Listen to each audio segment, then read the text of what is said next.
இன்னைக்கு chapter number 15 CrPC பொறுத்தவரை chapter number 12 is very important. அதை தனியாக நம்ம ஓப்பன் செஷன்ல பார்த்துட்டு இருக்கோம். Chapter number 15 complaints to magistrates. நடுவர்களிடம் முறையீடுகள் செய்து கொள்ளுதல் சம்பந்தமாக நம்ம ஒரு போலீஸ் ஆபீசருக்கு போறோம். போலீஸ் ஸ்டேஷன்ல போயிட்டு ஒரு ரிப்போர்ட் கொடுக்கிறோம்.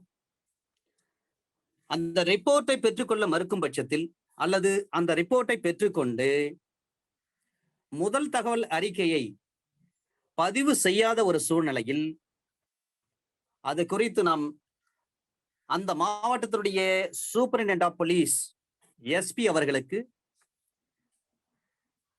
நாம் ஆர்பிஐடி கவர் மூலமாக ரெஜிஸ்டர்ட் போஸ்ட் பதிவு அஞ்சல் மூலமாக அந்த ரிப்போர்ட்டை நாம் அனுப்ப வேண்டும். அதுல ஒரு காப்பி நம்ம கையில வச்சிடணும்.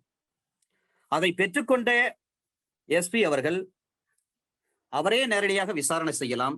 விசாரணை செய்து எஃப்ஐஆர் போடலாம், அல்லது அவருடைய சபார்டினேட் ஆபீசருக்கு உத்தரவிட்டு எஃப்ஐஆர் போட சொல்லி நடவடிக்கை எடுக்கலாம்.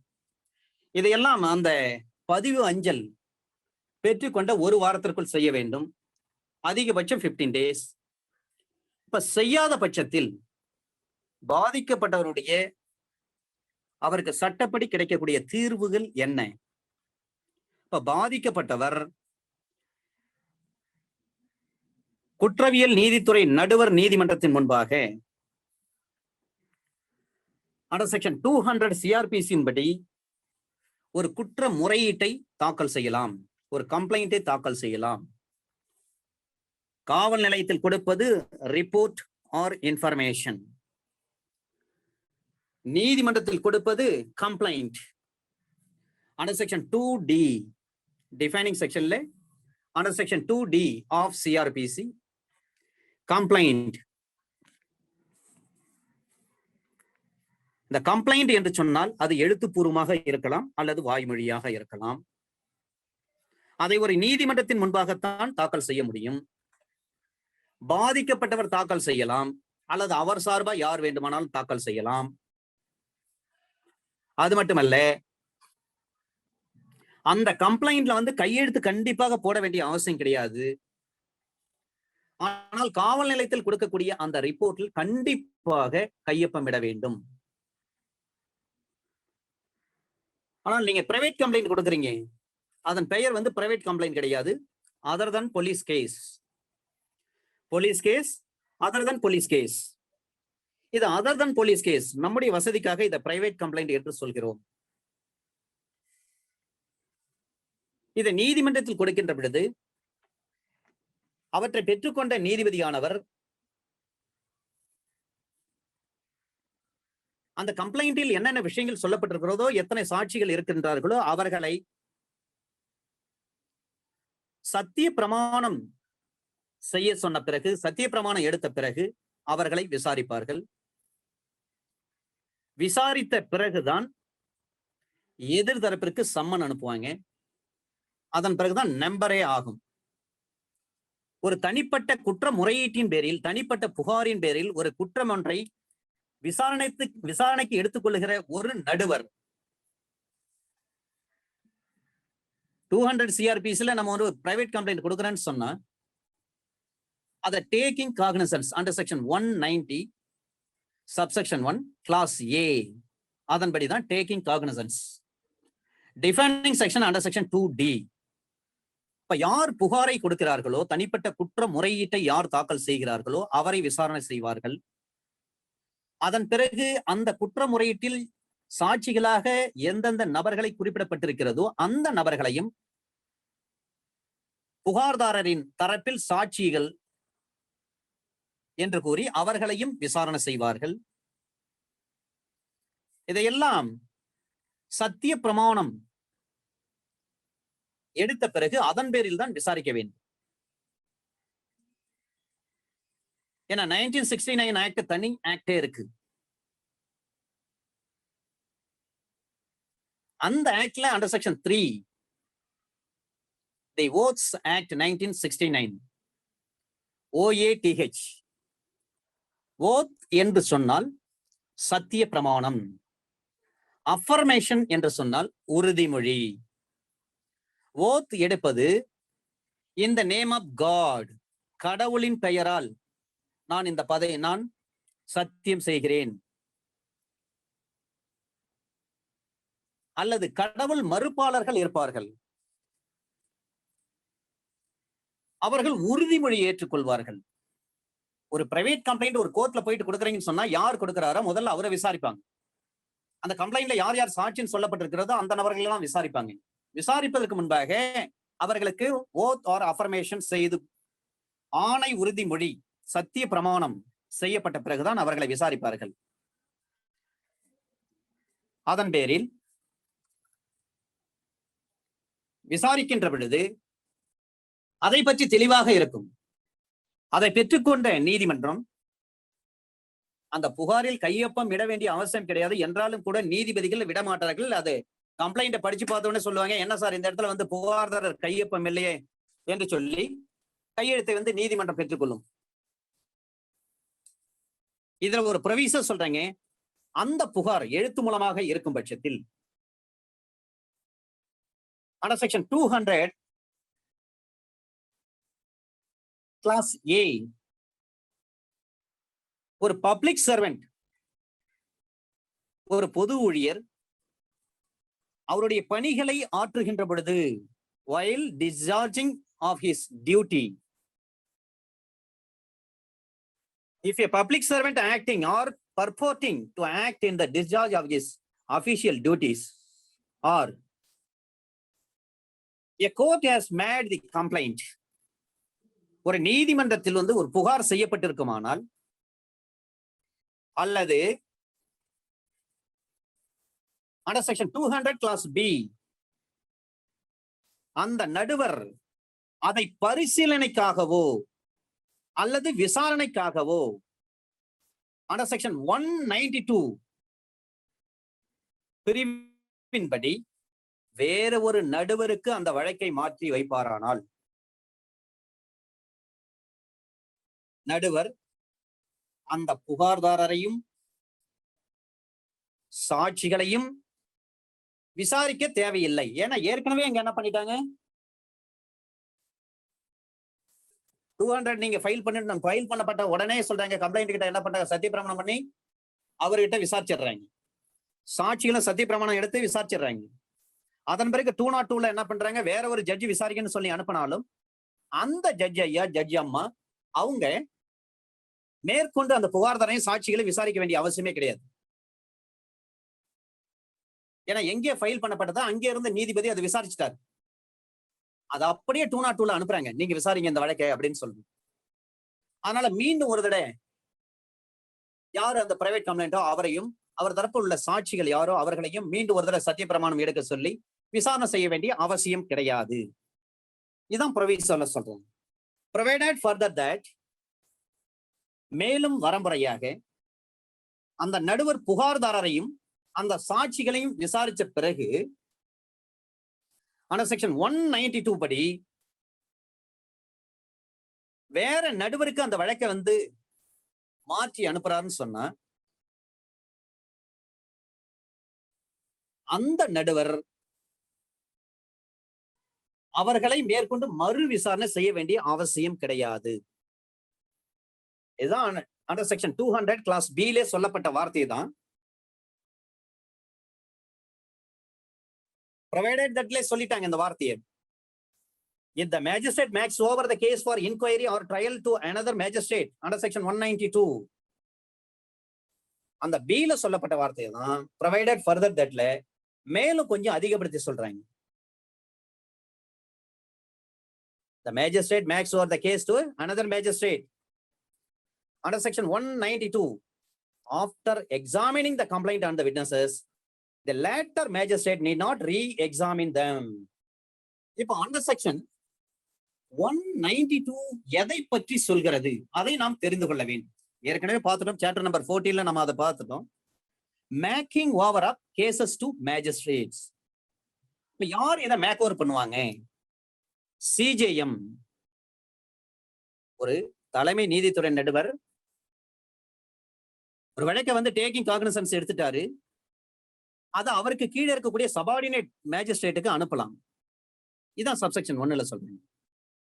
சப்செக்ஷன் 2ல சொல்றாங்க, அந்த சிஜேஎம்க்கு என்னென்ன அதிகாரம் கொடுக்கப்பட்டுள்ளதோ அவர் ஒரு குற்றத்தை விசாரணைக்கு எடுத்துக்கொண்ட பிறகு சிஜேஎம்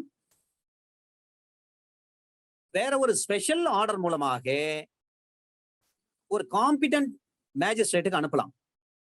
அனுப்பி அந்த வழக்கை நீங்க வந்து பரிசீலனை பண்ணுங்க, அந்த வழக்கை நீங்க விசாரணைக்கு எடுத்துக்கொள்ளுங்க அப்படின்னு சொல்லிட்டு மேக் ஓவர் பண்ணுவார்.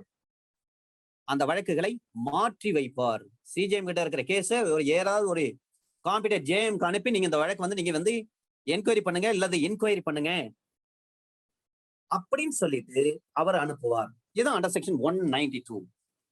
ஒரு ஜுடிஷியல் மேஜிஸ்ட்ரேட் கோர்ட்டுக்கு வந்து ஒரு பிரைவேட் கம்ப்ளைண்ட் ஒருத்தர் ஃபைல் பண்றான்னு சொன்னா அவர் என்ன பண்ணணும்? சத்தியப்பிரமாணம் பண்ணி அவர் வந்து விசாரிக்கணும். அதன் பிறகு அவருடைய சாட்சிகள் யார் யார் இருக்காங்களோ அந்த சாட்சிகளை சத்தியப்பிரமாணம் எடுக்க சொல்லி அதன் பிறகு விசாரிக்கணும். அவங்க அத்தனை பேரையும் விசாரிக்கணும். விசாரிச்ச பிறகு அந்த வழக்கு என்ன பண்ணலாம்? அவரே நேரடியாக வந்து டேக்கிங் காக்னிசன்ஸ் எடுத்துக்கலாம். Under section 190 subsection 1 clause A of CrPC. அல்லது அந்த ஜுடிஷியல் மேஜிஸ்ட்ரேட் என்ன பண்ணலாம்? இதனுடைய ஜூரிஸ்டிக்ஷன் இங்க வரலன்னு தெரிஞ்சா நீங்க காம்பிடன்ட் ஜூரிஸ்டிக்ஷன் கோர்ட்ல போயிட்டு நீங்க இதை விசாரிக்கலாம்னு சொல்லலாம். ஆனா அண்டர் செக்ஷன் 192 பொறுத்தவரை ஒரு சிஜேஎம் கிட்ட கொடுக்குறாங்கன்னு சொன்னா சிஜேஎம் அவர் நினைச்சாருன்னா அவருக்கு கீழே இருக்கக்கூடிய யாராவது ஒரு ஜேஎம்க்கு அனுப்பி ஒரு ஜுடிஷியல் மேஜிஸ்ட்ரேட் குற்றவியல் நீதித்துறை நடுவர் அவர்களிடம் அனுப்பி நீங்கள் இதை பற்றி விசாரணை செய்ய வேண்டும். அப்ப மேக் ஓவர் பண்றது அண்டர் செக்ஷன் 192 சிஆர்பிசி படி. இது அண்டர் செக்ஷன் 200. இந்த 200ல உறுதிமொழி எடுப்பது என்பது கட்டாயம். ஏனென்று சொன்னால் உறுதிமொழி செய்து வைக்கக்கூடிய அதிகாரம் ஒரு நீதித்துறை குற்றவியல் நடுவரிடம் இருக்கிறது. The judicial magistrate who can be administered the oath or affirmation, who is having the right to administer to the party or witness இருக்கலாம் on the basis of private complaint. அதை செய்யக்கூடிய தகுதி வாய்ந்த ஒரு நடுவர் அவர். அப்ப அந்த ஓத் வந்து செய்யலன்னு சொன்னா ஆணை உறுதிமொழி அவர் செய்து வைக்காம எந்த ஒரு விசாரணை செய்யக்கூடாது. அப்படி ஆணை உறுதிமொழி என்றாலும் சத்திய பிரமாணம் என்றாலும் ஒண்ணுதான், அல்லது உறுதிமொழி என்றாலும் ஒண்ணுதான். ஓத் ஆர் அஃபர்மேஷன் எடுக்காம இந்த வழக்கு கையில் எடுத்துட்டாருன்னு சொன்னா அந்த வழக்கு செல்லாது. AIR 1950 Calcutta, page number 340. AIR 1950 Calcutta, page number 340. சரிங்க, நீங்க பிரைவேட் கம்ப்ளைண்ட் போடுறீங்க. பிரைவேட் கம்ப்ளைண்ட் போடுறீங்கன்னு சொன்னாவே சிஎஸ்ஆர் இருக்கா, சிஎஸ்ஆர் எல்லாம் இணைச்சு வச்சிருக்கீங்களா அப்படின்னு சில மேஜிஸ்ட்ரேட் கேட்பாங்க. சிஆர்பிஸ்ல எந்த இடத்துலயும் வந்து சிஎஸ்ஆர் இருக்கணும்னு சொல்லி எந்த இடத்துலயும் சொல்லப்படவில்லை. சென்னை உயர்நீதிமன்றத்தினுடைய தீர்ப்பு இருக்கிறது, சிஎஸ்ஆர் தேவையே கிடையாது. சிஎஸ்ஆர் இருந்தா தான் நாங்க வந்து பிரைவேட் கம்ப்ளைண்ட் வந்து நம்பர் பண்ணுவோம்னு சொல்லவே முடியாது. அதுக்கு தனி ஜட்ஜ்மெண்டே இருக்கு. சிஆர்பிஸ்ல சிஎஸ்ஆர் பத்தி பேசுறதே கிடையாது. Community registered community service register, அதை பற்றி பேசவே இல்லை.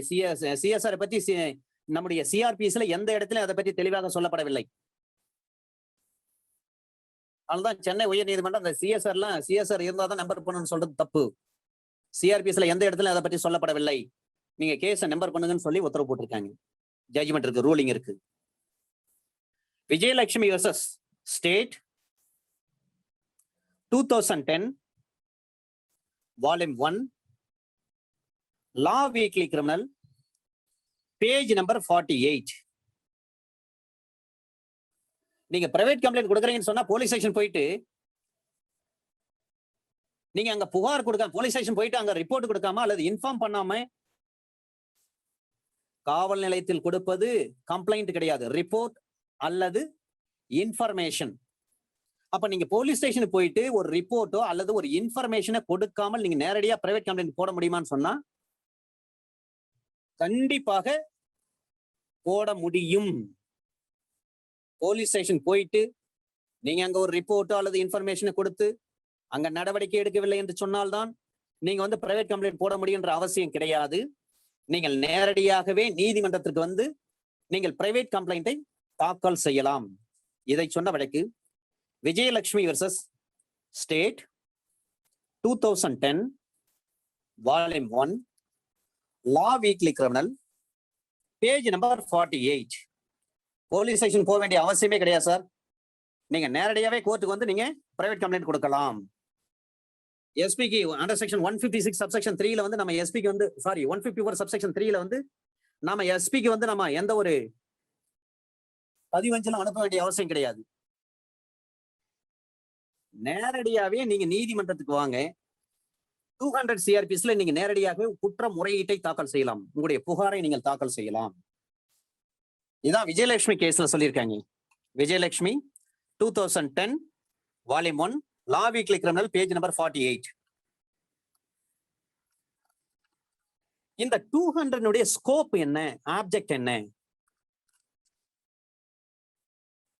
Under section 200 CrPC scope and object of the 200 CRPC. The object of the examination of the complaint, the object of examination of the complainant and his witness under section 200 of the Code of Criminal Procedure is to ascertain whether there is prima facie case against the person accused of the offense in the complaint, and to prevent this issue of process on complaint which is either false or vexatious or intended only to harass such a person. Such examination is provided, therefore, to find out whether there is or not sufficient ground for proceedings. Nirmaljit Singh Hoon. Nirmaljit Singh Hoon, Hoon, Hoon versus State of West Bengal. Nirmaljit Singh Hoon versus State of West Bengal, 1973, Volume 3, SCC, page number 753. Nirmaljit Singh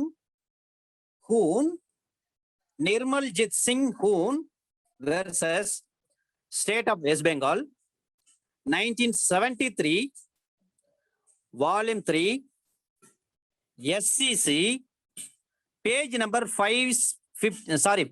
753. Nirmaljit Singh Hoon versus State of West Bengal, 1973, Volume 3, SCC, page number 753. Cognizance of offense. The 200ல வந்து cognizance of offense எடுக்கறாங்க. Under section 190 subsection 1 class A of CRPC படி, if on reading of the complaint the magistrate finds that the allegation therein disclose cognizable offense and the forwarding of the complaint to the police for investigation under section 156 subsection 3 will be conducive to justice and save the valuable time of the magistrate from being wasted in inquiring into a matter which was primarily the duty of the police to investigate. He will be justified in adopting that case as an alternative to taking cognizance of the offense himself. Cognizance of offense பற்றி இந்த வழக்கில் சொல்லப்பட்டிருக்கு. DL Reddy versus Narayana Reddy. DL Reddy versus Narayana Reddy, 1976, Volume 3, SCC, page number 252. our initial வந்து DL Reddy versus Narayana Reddy, 1976, Volume 3, SCC, page number 252.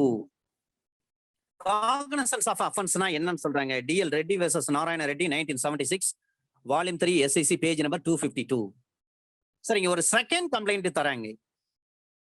அப்ப அதனுடைய maintainability என்ன, or otherwise under different சினாரிஸ் என்ன.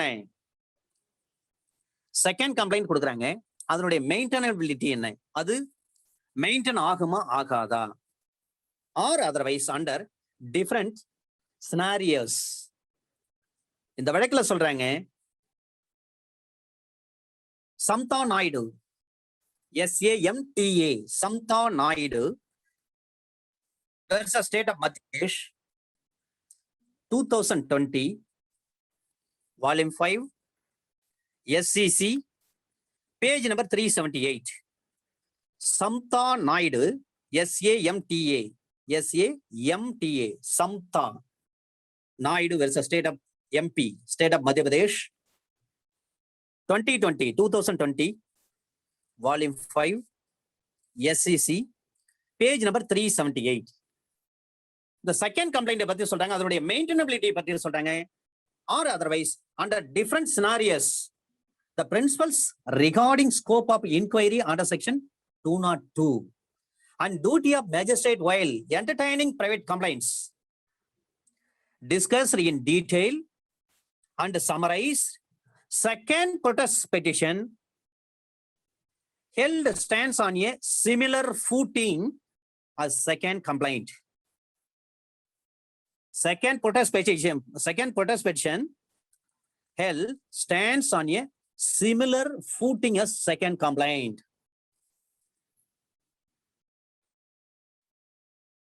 Samta Naid versus State of Madhya Pradesh, 2020, Volume 5, SCC, page number 378. Under section 201, ஒரு வழக்கை விசாரணைக்கு எடுத்துக்கொள்ள தகுதி இல்லாத ஒரு நடுவர் அவர் எந்த ப்ரொசீஜரை ஃபாலோ பண்ணணும்? Procedure by magistrate not competent to take cognizance of the case. அப்ப if the complaint is made to the magistrate who is not competent to take cognizance of the offense, he shall, அவர் எதை செய்ய வேண்டும் சட்டப்படி, mandatory shall. ஏன்னா அந்த வழக்கு விசாரணைக்கு எடுத்துக்கொள்ள தகுதி இல்லாத ஒரு நபர் அவர். அப்ப தகுதி பெற்று இல்லாத ஒரு நடுவர் அவரிடம் ஒரு புகார் தாக்கல் செய்யப்படும் பட்சத்தில், இப்ப நம்ம சிவில் சூட்ல என்ன பண்றோம், காம்பிடன்ட் கோர்ட்ல கேஸை நம்ம ஃபைல் பண்ணணும். ஆனா காம்பிடன்ட் கோர்ட்ல நம்ம கேஸ் ஃபைல் பண்ணல, ஆனா ஓபன் கோர்ட்ல கொடுத்துட்டோம். அதை படிச்சு பாக்குறாங்க, முன்சிபி அம்மா படிச்சு பாக்குறாங்க, ஜூரிஸ்டிக்ஷன் இங்க வரல சார், நீங்க காம்பிடன்ட் கோர்ட்ல you have to file this suit அப்படின்னு சொல்லிட்டு ரிட்டர்ன் பண்றாங்க. hence this petition is, hence this suit is returned அப்படின்னு போடுறாங்கன்னு சொன்னா, அதை நம்ம அப்படியே எடுத்துட்டு போயிட்டு காம்பிடன்ட் கோர்ட்ல நம்ம அதை ஃபைல் பண்ணலாம்.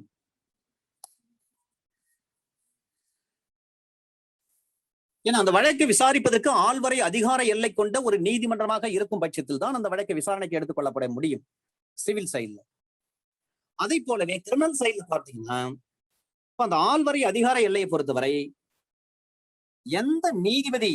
எந்த நீதிமன்றம் விசாரணை செய்ய வேண்டுமோ அந்த நீதிமன்றத்தில் தாக்கல் செய்ய வேண்டும். சில நேரங்களில் நம்ம ஜூரிஸ்டிக்ஷன் மாறி தாக்கல் செய்யறோம்னு சொன்னா ஒன்னும் மிஸ்டேக்கே கிடையாது. அதை பெற்றுக்கொண்ட நீதிபதி என்ன பண்ணுவாங்க, ரிட்டர்ன் போடுவாங்க. You have to file this petition before a competent court. Hence this petition is returned. அப்படின்ட்டு ரிட்டர்ன் பண்ணுவாங்க. அதை எடுத்துட்டு போய் நம்ம உரிய நீதிமன்றத்தில் தாக்கல் செய்யலாம். ஆனா இந்த இடத்துல இந்த வழக்கை விசாரணை செய்வதற்கே ஒரு தகுதியே இல்லாத ஒரு நீதிபதி, தகுதியை பெற்றில்லாத ஒரு நீதிபதி அவரிடம் தாக்கல் செய்யப்படும் பட்சத்தில் அந்த புகார் எழுத்து மூலம் செய்யப்பட்டிருக்குமானால், ஐ மீன் ரிட்டர்னா நம்ம பிரைவேட் கம்ப்ளைண்ட் கொடுத்திருக்கேன்னு சொன்னா, அதை எந்த நீதிமன்றமோ அந்த நீதிமன்றத்துல போயிட்டு நீங்க இந்த வழக்கை ரீப்ரசன்ட் பண்ணுங்க அப்படின்னு சொல்லிட்டு என்டாஸ்மெண்ட் போட்டு கொடுப்பாங்க. இதே அந்த புகாரை ரிட்டர்னா பண்ணல, நீங்க ஓரலா சொல்லிருக்கீங்க. ஓபன் கோர்ட்ல சில பேர் இல்லிட்ரேட் பீப்புள் வராங்க, ஜட்ஜ் ஐயா பார்த்து சொல்லுவாங்க, அல்லது ஜட்ஜ் அம்மா பார்த்து சொல்லுவாங்க, அம்மா இந்த மாதிரி எல்லாம் பண்றாங்கம்மா, எங்களை அடிக்கிறாங்க அம்மா, கேட்டா எங்களை கொலை பண்ணு சொல்லி மிரட்டுறாங்கம்மா, எந்த அளவுக்கு தொந்தரவு பண்றாங்கம்மா, எங்க குழந்தை பார்க்க போற விட மாட்டாங்கம்மா, எங்க பொண்ணை பார்க்க போற விட மாட்டாங்கம்மா, எங்க வீட்டுக்கார போலீஸ் வந்து விசாரணை சொல்லி கூட்டு போனாங்கம்மா, ஆனா போலீஸ் ஸ்டேஷன் போனா எங்களை பார்க்க விட மாட்டாங்கம்மா, எங்க வீட்டுக்காரர் உயிரோட இருக்காரா இல்லையான்னு தெரியலமா, இப்படி ஏதாவது ஒரு காரணங்களை என்ன பண்ணுவாங்க, பாதிக்கப்பட்டவங்க நேரடியாக நீதிமன்றத்துக்கு வந்து வாய்மொழியாக தெரிவிக்கின்ற பட்சத்தில் அதை திறந்த நீதிமன்றத்தில் இருக்கக்கூடிய நீதிபதியானவர் அதை விசாரணைக்கு எடுத்துக்கொள்ளலாம். ஏன்னா under section 190 subsection 1 clause C ல சொல்றாங்க, சுமோட்டோ ஒரு கம்ப்ளைண்ட் எடுத்துக்கலாம், ஒரு ஜுடிஷியல் மேஜிஸ்ட்ரேட் பவர் இருக்கு. வாய்மொழியா சொன்னாலும் பரவாயில்லை, எழுத்துப்பூர்வமா சொன்னாலும் பரவாயில்லை.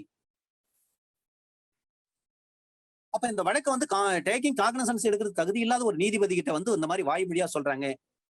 அப்பனா அந்த நீதிபதி அதை யார் குறிப்பிட்டு சொல்கிறாரோ அந்த நபருக்கு அட்வைஸ் பண்ணி, இந்த கோர்ட் இந்த வழக்கை விசாரிக்க முடியாதுங்கம்மா, நீங்க அந்த நீதிமன்றத்துக்கு போயிட்டு இந்த விவரத்தை சொல்லுங்க அல்லது எழுத்துப்பூர்வமா கொடுங்க, உங்களுக்கு நியாயம் கிடைக்கும் அப்படின்னு சொல்லி அட்வைஸ் பண்ணி அனுப்பிடுவாங்க. If the complaint is not in writing, direct the complainant to the proper court. எதுக்குன்னு to appear and explain his grievances before the open court. அவருக்கு என்னென்ன குறைகள் இருக்கிறதோ அதையெல்லாம் போயிட்டு அங்க போய் சொல்லுன்னு சொல்லி அனுப்பி விடுவார்கள். அப்ப இந்த 201க்கு ஒரு 2 கேஸ் லாஸ் இருக்கு சார். இந்த பவர் எப்படி எக்ஸசைஸ் பண்ண முடியும், இந்த அதிகாரத்தை எவ்வாறு செயல்படுத்த முடியும், நடைமுறைப்படுத்த முடியும்? Under section 201 CRPC can be invoked immediately on receipt of the complaint and not after issuing summons under section 204 CRPC. Reason thereof, therefore, is that in absence of any power of review or called under CRPC, the magistrate concerned cannot recall his summoning order in exercise of power under section 200 CRPC.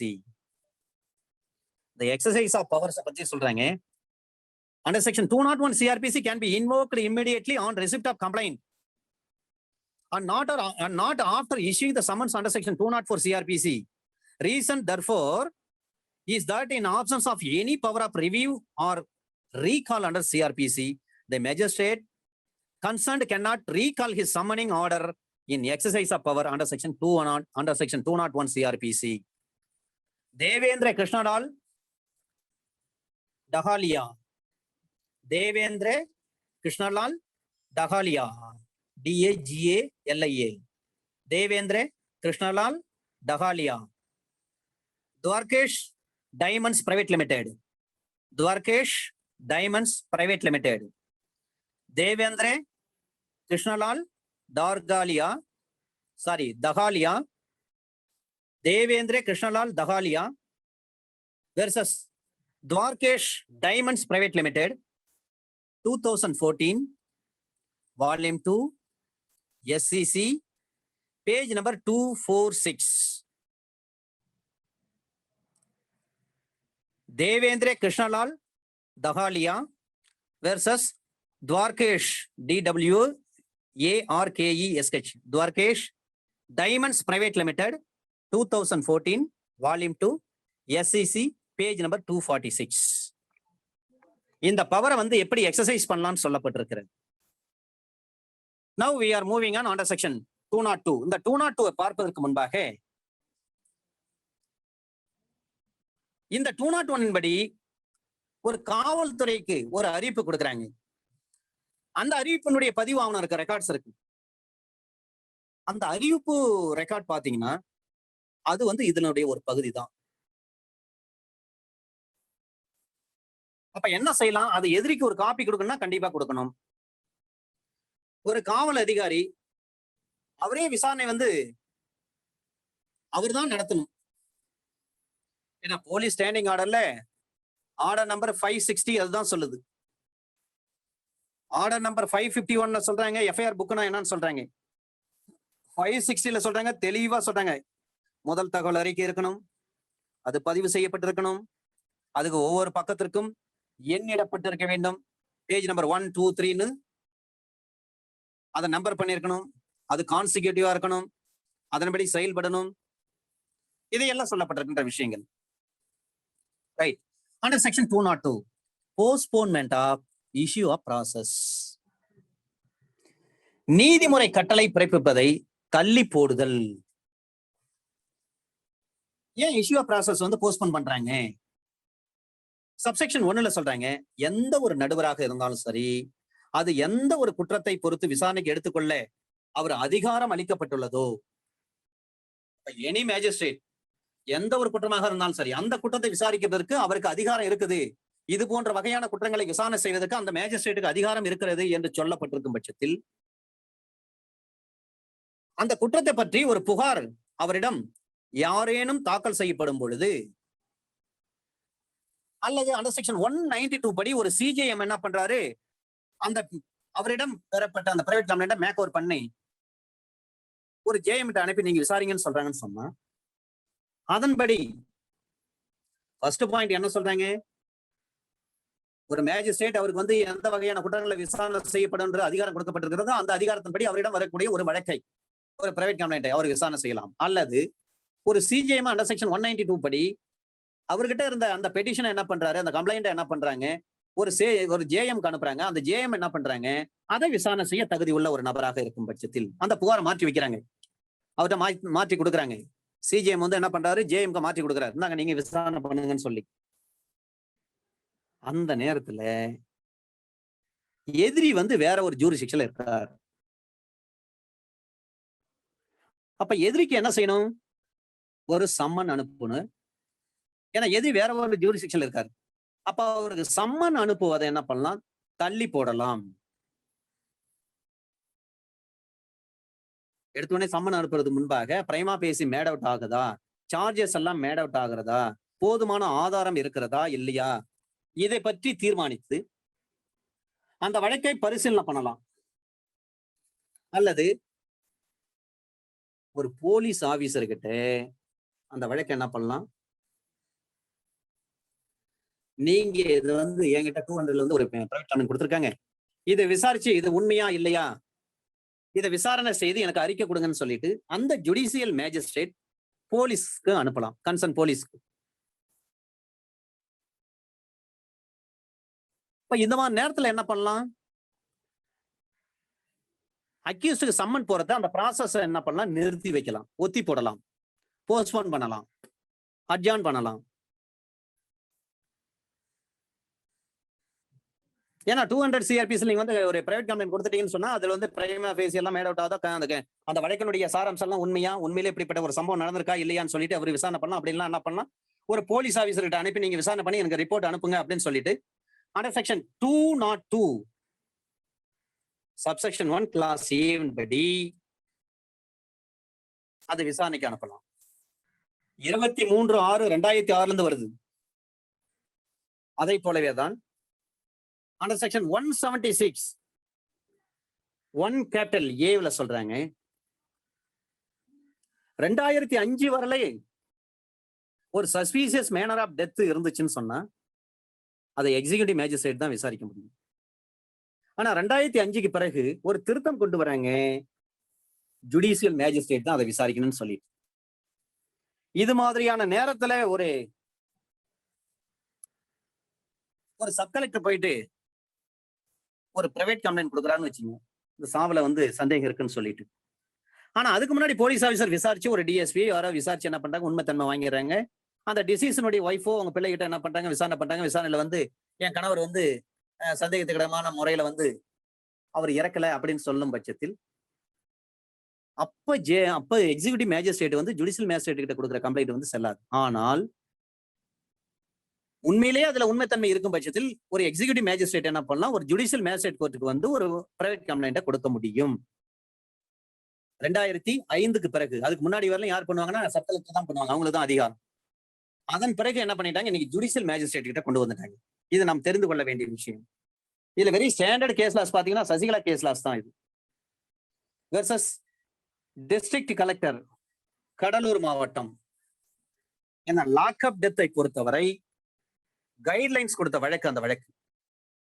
எப்படி encounter பொறுத்தவரை PUCL versus state of Maharashtra வழக்கு இருக்கிறதோ, அரஸ்டை பொறுத்தவரை DK Basu versus state of West Bengal இருக்கிறதோ, அதை போல lockup டெத்தை பொறுத்தவரை இந்த கேஸ் தான் வெரி ஸ்டாண்டர்ட் அத்தாரிட்டி. அதை நீங்க ஜெனரலா தெரிந்து கொள்ள வேண்டும். சரி, ரைட். ஆனா செக்ஷன் 202ல வந்து ஏதாவது ஒரு புகாரை ஒரு நீதித்துறை நடுவர் பெரும் பட்சத்தில் அல்லது நேரடியாக அவர் கோர்ட்டுக்கே வருது. அப்படி இல்ல சிஜிஎம் என்ன பண்றாரு, அண்டர் செக்ஷன் 192 படி அவர்கிட்ட வந்த கேஸ் என்ன பண்றாரு, அந்த கம்ப்ளைண்ட் வந்து அப்படியே நேரா ஜேஎம் கிட்ட அனுப்பிட்டார், ஜுடிஷியல் மேஜிஸ்ட்ரேட் கிட்ட. அதை பெற்றுக்கொண்ட குற்றவியல் நீதித்துறை நடுவர் அவர்கள் அதை அவர் விசாரணை செய்யலாம். இந்த நேரத்துல வந்து அக்யூஸ் வந்து வேற ஒரு ஜூரிஸ்டிக்ஷன்ல இருக்காருன்னு சொன்னா, அப்ப சம்மன் அனுப்புவது என்ன பண்ணலாம், இன்னைக்கு அனுப்ப தேவையில்ல, வேற ஒரு நாளைக்கு அனுப்பலாம், சம்மன் அனுப்பலாம் அப்படின்னு சொல்லிட்டு போஸ்ட்போன் பண்ணிட்டு அந்த வழக்கை குறித்து அவரே விசாரணை செய்யலாம். இந்த வழக்குல வந்து உண்மைத்தன்மை இருக்கிறதா, போதுமான ஆதாரம் இருக்கிறதா என்று சொல்லி. அல்லது ஒரு போலீஸ் ஆபீசருக்கு அனுப்பி அவரை விசாரணை பண்ண சொல்லலாம். இதுதான் ப்ரொவிஷன்ல சொல்றாங்க. Where the complaint has not been made by a court unless the complainant and the witnesses present, if any, have been examined on oath under section 200.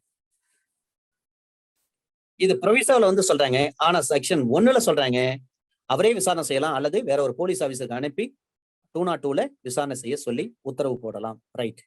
இது 23/6/2006 இருந்து நடைமுறைக்கு வருது.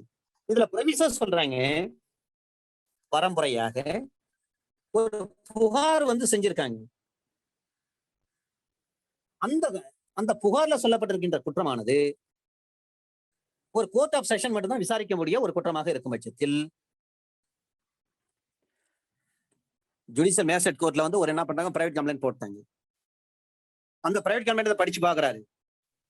அந்த செக்ஷன்ல பார்த்தா சம்பவத்தை பொறுத்தவரை அது வந்து கோர்ட் ஆஃப் செஷன் தான் விசாரிக்கக்கூடியது.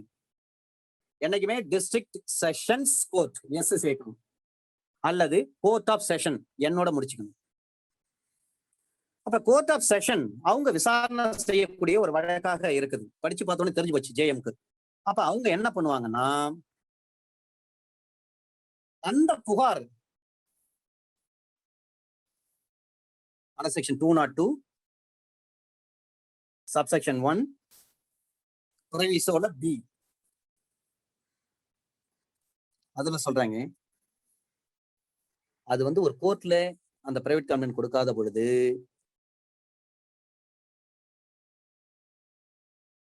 அந்த புகார்தாரரையும் சாட்சிகள் யார் யார் முன்னிலை ஆகி இருக்கிறார்களோ அவர்களையும் அண்டர் செக்ஷன் 200 படி ஓத் ஆர் அஃபர்மேஷன் சத்திய பிரமாணம் அல்லது உறுதிமொழி செய்யப்பட்ட பிறகுதான் அந்த வழக்கை புலனாய்வு செய்வதற்கு உத்தரவே பிறப்பிக்க முடியும். இல்லைன்னா உத்தரவு பிறப்பிக்க முடியாது. ஓத் ஆர் அஃபர்மேஷன் எடுக்கலன்னு சொன்னா எந்த ஒரு உத்தரவும் அதுல பாஸ் பண்ண முடியாது. அப்படின்னா என்ன அர்த்தம், கண்டிப்பாக சத்திய பிரமாணம் எடுக்கணும் அல்லது உறுதிமொழி எடுக்கணும். எடுத்தாதான் அந்த கம்ப்ளைண்டே வந்து டேக்கன் ஆன் ஃபைல் ஆகும்.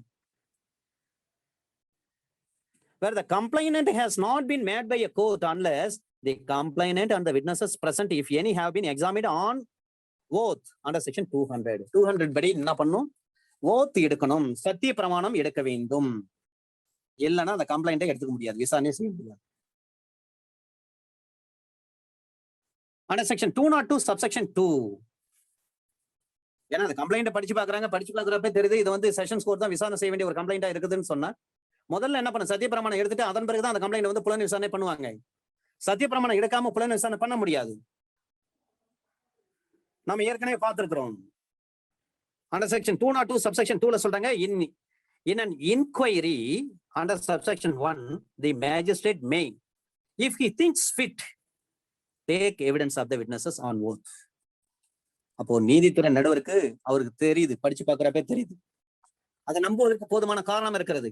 இது ஒரு பொருத்தமான சாட்சி தான், இது வந்து தகுந்த புகார் தான், நியாயமான புகார் தான் என்று சொல்லி ஒரு நீதித்துறை நடுவர் அவர்கள், குற்றவியல் நீதித்துறை நடுவர் அவர்கள் அந்த வழக்கை பரிசீலனை செய்கின்ற பொழுதே தெரிய வரும் பட்சத்தில், அந்த வழக்கு சம்பந்தப்பட்ட நபர சாட்சிகள் ஏதேனும் இருக்கும் பட்சத்தில் அந்த சாட்சிகள் டெபாசிஷனை எடுத்துக்கலாம், அந்த சாட்சிகளுடைய சாட்சியத்தை எடுத்துக்கொள்ள முடியும். அப்ப டெபாசிஷன் எடுக்கிறீங்கன்னு சொன்னா என்ன பண்ணும், அந்த சாட்சிகளுக்கு சத்திய பிரமாணம் செய்து வைக்கணும். பாக்ஸ்லயே நிப்பாங்க, சாட்சி வந்திருப்பாங்க. அப்ப ஜட்ஜ் ஐயா பார்த்து சொல்லுவாங்க, சத்தியம் பண்ணுங்க, நான் சொல்றதெல்லாம் உண்மைன்னு சொல்லுங்க அப்படின்னு சொல்லுவாங்க. நான் சொல்வதெல்லாம் உண்மை, உண்மை தவிர வேறு ஒன்றும் இல்லை. ஆனா நம்ம அவ்வளவு தூரம் சொல்ல வேண்டிய அவசியம் கிடையாது. சத்தியமா சொல்றேங்க, ஒரே லைன்ல முடிஞ்சு போச்சு.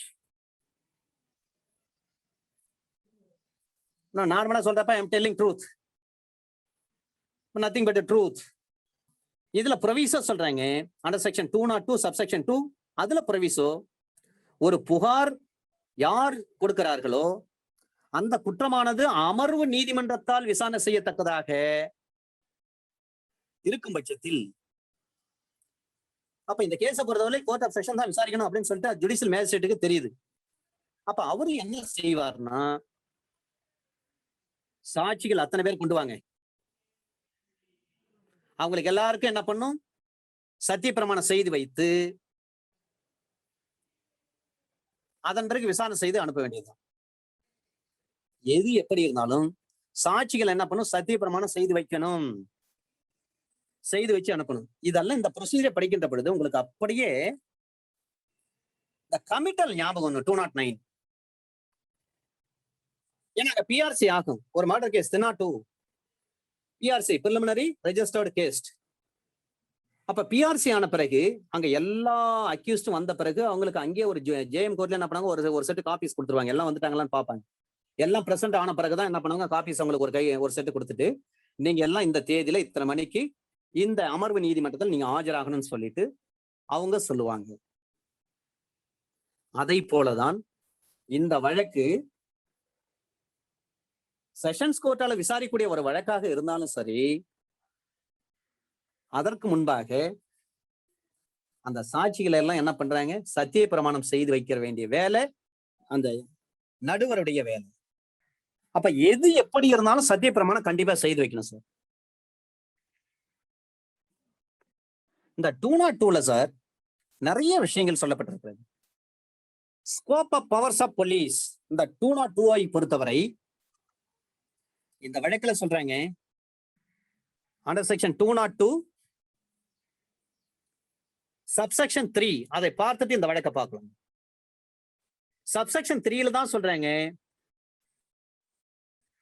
சப்செக்ஷன் 1 படி ஒரு வழக்கை புலனாய்வு செய்ய வேண்டும், விசாரணை செய்ய வேண்டும் சொன்னா போலீஸ் ஆபீசர் இல்லாம வேற ஒரு அதிகாரிகிட்ட கொடுத்து இது விசாரணை பண்ணுங்கன்னு சொல்றாங்க. இப்ப போலீஸ் ஆபீசர் இல்லாம வேற ஒரு ஆபீசர்ட்ட கொடுத்து விசாரணை பண்ணுன்னு சொல்லிட்டு கோர்ட்டே சொல்லுகின்ற பொழுது அந்த ஆபீசருக்கு என்னன்னா,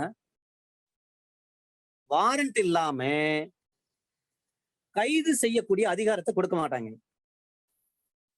இதே போலீஸ் கிட்ட கொடுத்து விசாரணை பண்ணுங்கன்னு சொல்றாங்கன்னா, காங்கிரஸ் இருக்கும் பட்சத்தில் போலீஸ் ஆபீசர் என்ன பண்ணலாம், கைதே பண்ணிடலாம். ஆனா போலீஸ் ஆபீசர் இல்லாத வேற ஒரு அதிகாரிகிட்ட கொடுத்து நீங்க விசாரணை பண்ணுங்கன்னு சொல்றாங்கன்னா, அந்த வேற ஒரு அதிகாரிகள் என்ன பண்ண முடியும், பிடிக்கட்டல் இல்லாம கைது செய்யக்கூடிய அதிகாரம் அவர்களுக்கு கிடையாதுன்னு அர்த்தம். அப்ப இன்சார்ஜ் ஆஃப் த போலீஸ் யாரோ, காவல்நிலை பொறுப்பு அலுவலர் யாரோ, இந்த சட்டத்தால் வழங்கப்பட்ட அதிகாரங்கள் அனைத்தையும் அவர் அந்த புலனாய்வுக்காக யார் அமர்த்தப்பட்டிருக்கிறாரோ, பணி அமர்த்தப்பட்டிருக்கிறாரோ அவருக்கு எல்லாம் வந்துடும்.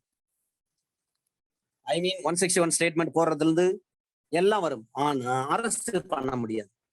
அப்ப அரெஸ்ட்னு பண்ணணும்னா யார் பண்ணுவாங்க, அப்ப போலீஸ் ஆபீசர் பண்றாங்க.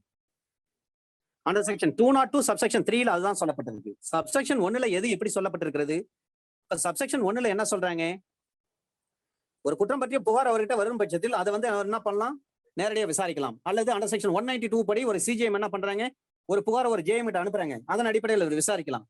எது வேற ஒரு ஜூரிஸ்டிக்ஷன்ல இருக்கிறான்னு சொன்னா அந்த நேரத்தில் என்ன பண்ணலாம், அந்த ப்ராசஸ் போஸ்ட்போன் பண்ணலாம். வேற ஒரு தேதிக்கு நீங்க அவருக்கு சம்மன் அனுப்புங்க, இப்போதைக்கு நம்ம விசாரணை செய்வோம், இந்த புகார்ல உண்மைத்தன்மை இருக்கா இல்லையான்னு சொல்லி விசாரணை செய்வோம். இதான் சப்செக்ஷன் 1ல சொல்றாங்க. அந்த அழைப்பான அனுப்புவதற்கு தள்ளி போட்டுட்டு கொடுக்கப்பட்ட வழக்குல போதுமான ஆதாரம் இருக்கிறதா இல்லையா, இதை விசாரணை செய்வதை பற்றி தான் அண்டர் செக்ஷன் 202 சப்செக்ஷன் 1ல சொல்றாங்க. அந்த 1ல் சொல்லப்பட்டிருக்க விஷயத்தை பொறுத்து ஒரு இன்வெஸ்டிகேஷன், அப்ப போலீஸ் ஆபீசர் இல்லாத வேற ஒரு நபர் செய்யப்படுகின்ற பொழுது அந்த நபர் விசாரணை தான் செய்யலாம், தவிர எதிரி கைது பண்ண முடியாது. அப்ப விசாரணை செய்கின்ற பொழுது அந்த நபருக்கு என்னென்ன அதிகாரங்கள் கொடுக்கப்பட்டிருக்கிறது, ஒரு இன்சார்ஜ் ஆஃப் த போலீஸ் ஸ்டேஷனுக்கு இந்த சட்டத்துல என்னென்ன விஷயங்கள் கொடுக்கப்பட்டிருக்கோ அத்தனை அதிகாரம் அவருக்கு வந்துடும். ஒரே ஒரு விஷயத்தை தவிர அரெஸ்ட் மட்டும் அவரால் பண்ண முடியாது. ஏன்னா he is not a police officer. எப்படி அண்டர் செக்ஷன் 43 படி ஒரு போலீஸ் கைது செய்யறாங்கன்னு சொல்றாங்கன்னா அதே அதிகாரங்கள் பொதுமக்களுக்கும் உண்டு சில சூழ்நிலைகளில். இப்ப பொதுமக்கள் வந்து கைது பண்றாங்கன்னா அவங்களே வந்து கஸ்டடியில வச்சிருக்க முடியுமா? முடியாது. கைது செய்யப்பட்ட நபரை வந்து பிடிச்சி கட்டி போட்டு வச்சிருக்கலாம். ஒரு போஸ்ட் மார்ட்டத்தில் பிடிச்சி கட்டி வச்சிருக்கலாம். அல்லது ஒரு ரூம்ல போட்டு கட்டி அடைச்சு வச்சிருக்கலாம். உடனே போலீஸுக்கு தகவல் சொல்லி போலீஸை வர வச்சு என்ன பண்ணலாம், அவர் போலீஸ் கிட்ட ஒப்படைச்சு ஹேண்ட் ஓவர் பண்ணிடணும். அதுக்கு பேர் தான் ரீ அரெஸ்ட் அண்டர் செக்ஷன் 43. அப்ப அந்த இடத்துல சொல்லப்பட்ட விஷயங்கள் என்ன? பொதுமக்கள் ஒரு நபரை பிடிச்சி கைது பண்ணலாம். கைது பண்ணி அவரே வச்சிருக்க முடியுமா? வச்சிருக்க முடியாது. அப்ப யார்கிட்ட ஒப்படைக்கணும்? போலீஸ் கிட்ட ஒப்படைக்கணும். போலீஸ் வராங்க பாருங்க, அந்த 10 நிமிஷம், அரை மணி நேரம், 1/4 மணி நேரம், 1 மணி நேரம், அந்த டைம் வரலும் தான் பொதுமக்களுக்கு அதிகாரம் இருக்கு. அதுக்கு மேல 24 மணி நேரம் இவரே வச்சுட்டு இருக்க முடியாது. பொதுமக்களே பிடிச்சி வச்சிருக்க முடியாது. அப்படி பிடித்து வைத்திருந்தா அது இல்லீகல் அரெஸ்ட் ஆயிடும். அதே போலதான் இங்க சொல்றாங்க அண்டர் செக்ஷன் 202 சப்செக்ஷன் 3ல சொல்றாங்க, போலீஸ் ஆபீசர் இல்லாத வேற ஒரு நபர்கிட்ட ஒரு கோர்ட் என்ன பண்றாங்க, நீங்க விசாரணை பண்ணுங்கன்னு சொல்லி ஒரு உத்தரவு போடுறாங்க. அந்த நபர் எல்லா விசாரணை பண்ணுவார். போலீஸ் கொடுத்திருக்க அத்தனை அதிகாரங்களும், ஒரு இன்சார்ஜ் ஆஃப் த போலீஸ் ஸ்டேஷனுக்கு என்னென்ன அதிகாரங்கள் இருக்கு அந்த சட்டத்துல, அதே அதிகாரங்கள் அத்தனை அவருக்கு உண்டு. Accept arrest. வாரண்ட் இல்லாம கைது பண்ணக்கூடாது. அப்ப நீதிமன்றம் கைதும் பண்ணுங்கன்னு சொன்னாதான் கைது பண்ண முடியும். அதுவரை அவருக்கு அதிகாரம் கிடையாது. இதான் சப்செக்ஷன் 3ல சொல்றாங்க. அண்டர் செக்ஷன் 202 சப்செக்ஷன் 3ல சொல்றாங்க. If an investigation under subsection 1 is made by a person not being a police officer, he shall have for that investigation all the powers conferred by this court on an officer in charge of the police station except the power to arrest without warrant. அப்ப இந்த 202 scope of powers of police என்ன? ஏன்னா subsection 3ல இந்த விஷயத்த சொல்லியிருக்காங்க. Police இல்லாத வேற ஒரு நபர்கிட்ட கோர்ட்டே ஒப்படைக்கிறாங்க, நீங்க இன்வெஸ்டிகேட் பண்ணுங்கன்னு சொல்றாங்க. இன்வெஸ்டிகேட் பண்றாரு. ஒரு போலீஸ்க்கு என்னென்ன அதிகாரம் இருக்கோ எல்லா அதிகாரத்தையும் கொடுக்குறாங்க அவருக்கு. ஆனால் நீதிமன்றத்துடைய உத்தரவு இல்லாம அந்த அக்யூஸ்ட கைது பண்ணக்கூடாது, அரெஸ்ட் பண்ணக்கூடிய அதிகாரத்தை வந்து கொடுக்கல. எப்ப கொடுப்பாங்கன்னா கோர்ட்டே ஒரு உத்தரவு போட்டாதான். இது எதை காட்டுகிறது? ஒரு அஃபிடேவிட். இந்தியன் எவிடன்ஸ் ஆக்டை பொறுத்தவரை அஃபிடேவிட் வந்து பொருந்தாது. ஆனா அண்டர் செக்ஷன் 145 ஆஃப் என்ஐ ஆக்ட்ல அஃபிடேவிட் பொருந்தும். அஃபிடேவிட் எப்பொழுதெல்லாம் வந்து எவிடன்ஸா மார்க் பண்ண முடியும்? Affidavit can be used as an evidence when the court has to be pass an order. Court ஒரு உத்தரவு போட்டா அப்போ வந்து நம்ம என்ன பண்ணணும், அஃபிடேவிட் மூலம் எவிடன்ஸ் கொடுக்க முடியும். அல்லது சட்டத்துல சொல்லப்பட்டிருந்தா செய்ய முடியும். அதை போலத்தான் இங்கே அவருக்கு நீதிமன்றம் உத்தரவிட்டாதான் அந்த நபர் வந்து அக்யூஸ்ட அரெஸ்ட் பண்ண முடியும், இல்ல பண்ண முடியாது. இதான் இந்த வழக்குல சொல்றாங்க. Scope of powers of police. Ramdev food products private limited, Ramdev food products private limited versus State of Gujarat, 2015, volume 6, SCC, page number 439. Ramdev Food Products Private Limited versus State of Gujarat, 2015, volume 6, SCC, page number 439. இந்த வழக்குல நிறைய விஷயத்தை சொல்லப்பட்டிருக்கு.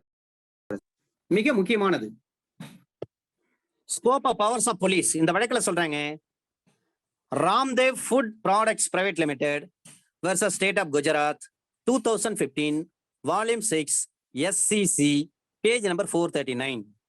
இந்த வழக்குல என்ன சொல்றாங்கன்னா, emphasis in section 202 CRPC is to empower such person to exercise powers of an in charge of a police station other than the power of arrest. As regards the power of police to arrest, there are express provisions dealing with the same and power of police to arrest is not derived from or controlled by section 202 subsection 3. The power is available under section 41 CRPC or under a warrant. The power of arrest remains available subject to conditions for exercise thereof under section 202 CRPC since the magistrate is in the scene of the matter and has yet to be decided whether or not there is sufficient ground for proceeding. There is no occasion for formation of opinion by the police about credibility of available information necessary to exercise power of arrest. Under section 202 investigation, as police only has the authority in such investigation to give report to magistrate to enable him to decide whether there is sufficient ground to proceed. maxim expressio unius est exclusio. இந்த maxim கொண்டு வராங்க sir. maxim expressio unius est exclusio ulterius. இதனுடைய அர்த்தம் express mention of one thing excludes others. express mention of one thing excludes others. இந்த legal maxim அங்க use பண்றாங்க. இந்த maxim பாருங்க, expressio unius est exclusio ulterius. இதனுடைய அர்த்தம் express mention of one thing excludes others. Held cannot be applied to intention under section 202 subsection 3 of CRPC in viva power of police to arrest being governed by other express provisions in CRPC and not by section 202 subsection 3 CRPC. இந்த legal maximum இதுல use பண்ணிருக்காங்க. இதுல இவ்வளவு விஷயங்களை discuss பண்ணிருக்காங்க. Ramdev food products private limited versus state of Gujarat 2015 volume 6 SCC page number 439. அடுத்த வழக்கு arrest without warrant. இப்ப அரெஸ்ட் வித்வுட் வாரண்ட் யார் செய்வாங்க? இந்த police officer does not have any power to arrest without warrant any person in course of an investigation directed by the magistrate under section 202 subsection 1. under section 202 subsection 1 இன் படி நீதிமன்றம் ஒரு உத்தரவிட்டால் ஒழிய ஒரு police officer வந்து வேற ஒரு நபரை வந்து அரெஸ்ட் பண்ண முடியாது. அப்ப police officer doesn't have the any right to power to arrest without warrant any person in the course of investigation directed by the magistrate under section 202 subsection 1. Sankar Sant Waljibat Patel. Sankar Chand Waljibai Patel. Waljibai கிடையாது, Waljibai Patel. Sankar Chand Waljibai Patel versus JP Chawda. CHAVDA. JP Chawda. Sankar Chand Waljibai Patel versus JP Chawda, 1978 Criminal Law Journal, page number 444 within bracket Gujarat. Sankar Chand Waljibai Patel versus JP Chawda, 1978 Criminal Law Journal, page number 444 within bracket Gujarat. 444 444. இதுல order of chief metropolitan magistrate CMM என்ன பண்றாங்க? ஒரு உத்தரவு போடுறாங்க.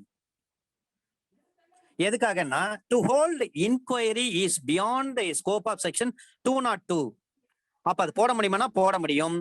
Ashok Chatterjee versus Manisha Mukherjee. ஒரு CJM வந்து ஒரு MM-க்கு வந்து ஒரு CMM வந்து ஒரு MM-க்கு உத்தரவு போட முடியுமா? ஒரு சீஃப் மெட்ரோபாலிட்டன் மேஜிஸ்ட்ரேட் ஒரு மெட்ரோபாலிட்டன் மேஜிஸ்ட்ரேட்டுக்கு உத்தரவு போட்டு ஒரு வழக்கை வந்து விசாரணை செய்ய சொல்ல முடியுமானா சொல்ல முடியும். இதை சொன்ன வழக்குதான் Ashok Chatterjee versus Manisha Mukherjee. Ashok Chatterjee versus Manisha Mukherjee, page number 80 CWN 80 CWN, page number 176. அடுத்து பவர் ஆஃப் மேஜிஸ்ட்ரேட்டை பத்தி சொல்றாங்க இந்த வழக்குல. இந்த செக்ஷனை பொறுத்தவரை ஒரு மேஜிஸ்ட்ரேட்டுக்கான அதிகாரம் என்ன? அப்ப magistrate would disagree with the report of the police or any other person to whom the matter had been entrusted by such magistrate for investigation under section 202. The magistrate could disagree with the report of the police officer or any other person to whom the matter had been entrusted by such magistrate for investigation. அப்ப section 202 படி இந்த வழக்குல சொல்றாங்க ராம் பிரகாஷ் கிடையாது, Ram Prabesh BESH, Ram Prabesh Rai RAI Rai, Ram Prabesh Rai versus Bishun Mandal, Bishun BISHUN, Bishun Mandal MANDAL, Bishun Mandal 1981 criminal law journal, page number 139. ஒரு மேஜிஸ்ட்ரேட்னுடைய பவரை சொல்றாங்க. சரிங்க, ஒரு எக்ஸிகியூட்டிவ் மேஜிஸ்ட்ரேட் இதை வந்து எக்ஸசைஸ் பண்ண முடியுமா? இன்வெஸ்டிகேஷன் பை எக்ஸிகியூட்டிவ் மேஜிஸ்ட்ரேட் பண்ண முடியுமா? அப்ப வேற an investigation has been directed under section 202, the magistrate should wait for the report before issuing process against the accused. Investigation by executive magistrate. Mangal Das versus Rabia, 1959 Criminal Law Journal. Mangal Das versus Rabia, R-A-B-I-A, Rabia, 1959 Criminal Law Journal, page number 1353. Investigation by executive magistrate. Appa where an investigation has been directed under section 202, the magistrate should wait for the report before issuing process against the accused. Appa Mangal Das versus Rabia, 1959 Criminal Law Journal, page number 1353. ஏன்னா அந்த 202ல வந்து அவ்வளவு விஷயங்கள் இருக்கு. ஏன்னா நீங்க எல்லாம் வந்து டைஸ்ல உட்காந்துருக்கீங்க, ஜேஎம்ஆ இருக்கீங்க, அல்லது சிஜிஎம்ஆ இருக்கீங்க, ஏஎஸ்ஜிஆ இருக்கீங்க, அல்லது டிஜேவா இருக்கீங்கன்னு சொன்னா, இப்ப இந்த 202ல எப்படியெல்லாம் ப்ரொசீட் பண்ணலாம்? ஒரு பிரைவேட் கம்ப்ளைண்ட் உங்ககிட்ட வருதுன்னு சொன்னா எப்படியெல்லாம் நீங்க ப்ரொசீட் பண்ணும்? அதுக்காக தான் இவ்வளவு கேஸ் லாஸ். இல்ல ஏதாவது ஒரு கேஸ்ல மட்டும் சொல்லிட்டு அடுத்த செக்ஷன் நம்ம போயிருக்கலாம். நீங்க எல்லாம் வருங்கால ஜுடிஷியல் ஆபீசர்ஸ், கண்டிப்பா நீங்க தெரிந்து கொள்ள வேண்டும். இந்த 2005ல வந்து அமெண்ட்மெண்ட் இதை கொண்டு வந்தாங்க. அதனுடைய ஆப்ஜெக்ட் சொன்ன வழக்கு தான் இது. இந்த வழக்கு பாருங்க, Birla corporation limited, Birla corporation limited versus advance investments and holding limited. Advance, ADVENTEZ, advance investments and holdings limited. இந்த வழக்குல சொல்றாங்கன்னா, இந்த 2005ல அமெண்ட்மெண்ட் வந்தது இல்லைங்களா, அதனுடைய அர்த்தம் என்ன, அதனுடைய ஆப்ஜெக்டிவ்ஸ், நோக்கம் என்ன, அதை பற்றி சொன்ன வழக்கு தான் இந்த வழக்கு. Birla corporation limited versus advance investments and holdings limited, 2019, volume 16, SCC, page number 610. 2019, volume 16, SCC, page number 610. அதுல சொல்றாங்க, such amendment was necessary as false complaints are filed against persons residing at fair or place in order to harass them. Inquiry, investigation by magistrate is mandatory in such cases. Birla Corporation Limited versus Advance Investments and Holdings Private Limited and Holdings Limited, private கிடையாது, வெறும் limited தான். Limited, 2019, volume 16, volume 16, page number 610, 610. Under section 203, dismissal of complaint.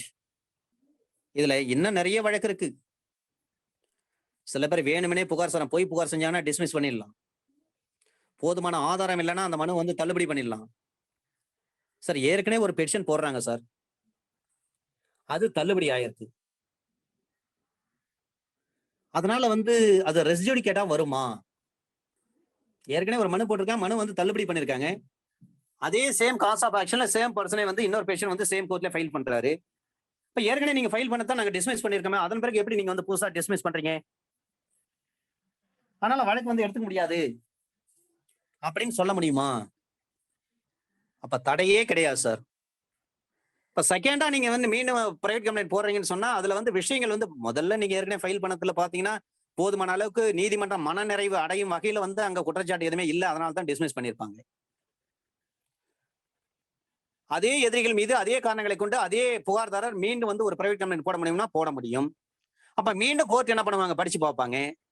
படிச்சு பார்த்துட்டு made out ஆகுது அப்படின்னு சொல்லி நீதிமன்றம், if the court is satisfied that, if the court is satisfied itself, it can be taken on file or otherwise it cannot be.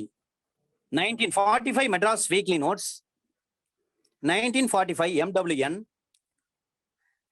873 criminal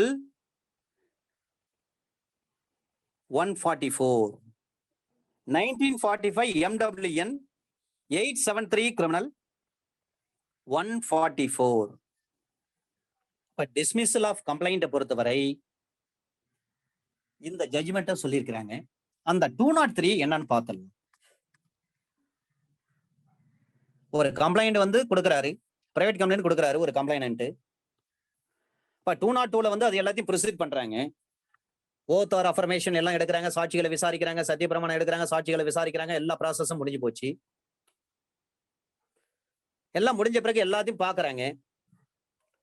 போதுமான ஆதாரம் இருக்கா, பிரைமா Facey made out ஆகுதா, சார்ஜ் மேட் அவுட் ஆகுதா, sufficient grounds இருக்குதா to take ஆக்ஷனுக்கு. அப்ப போதுமான ஆதாரமே இல்லைன்னு சொன்னா அது என்ன பண்ணுவாங்க, ஆட்டோமேட்டிக்கா அந்த கம்ப்ளைண்ட்டை டிஸ்மிஸ் தான் பண்ணுவாங்க அண்டர் செக்ஷன் 203. இதே 203 வந்து ஏற்கனவே வந்து கம்ப்ளைண்ட் கொடுத்திருக்காங்க, டிஸ்மிஸ் ஆயிடுச்சு, அதன் பிறகு சப்சிக்வெண்டா மீண்டும் அதே கம்ப்ளைண்ட் வந்து அதே நீதிமன்றம் தாக்கல் செய்ய முடியும்னா தாக்கல் செய்ய முடியும். அப்பவும் போதுமான ஆதாரங்கள் இருந்தாதான் அதை நம்பர் பண்ணுவாங்க, இல்ல நம்பர் பண்ண மாட்டாங்க. போதுமான ஆதாரம் இருந்தாதான் அந்த புகாரின் மீது நடவடிக்கை எடுக்க முடியும், இல்ல நடவடிக்கை எடுக்க முடியாது.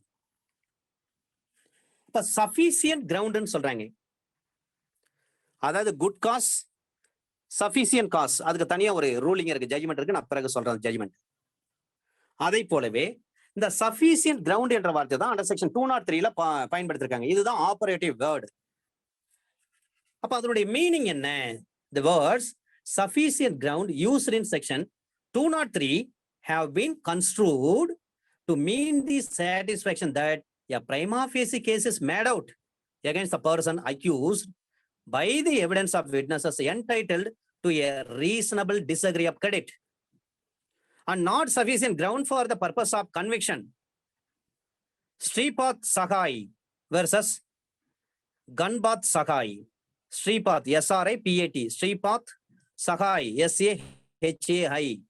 Sripath Sahai versus Ganbath Sahai, GANPAT, Ganbath Sahai. 1979, ALL, criminal 127.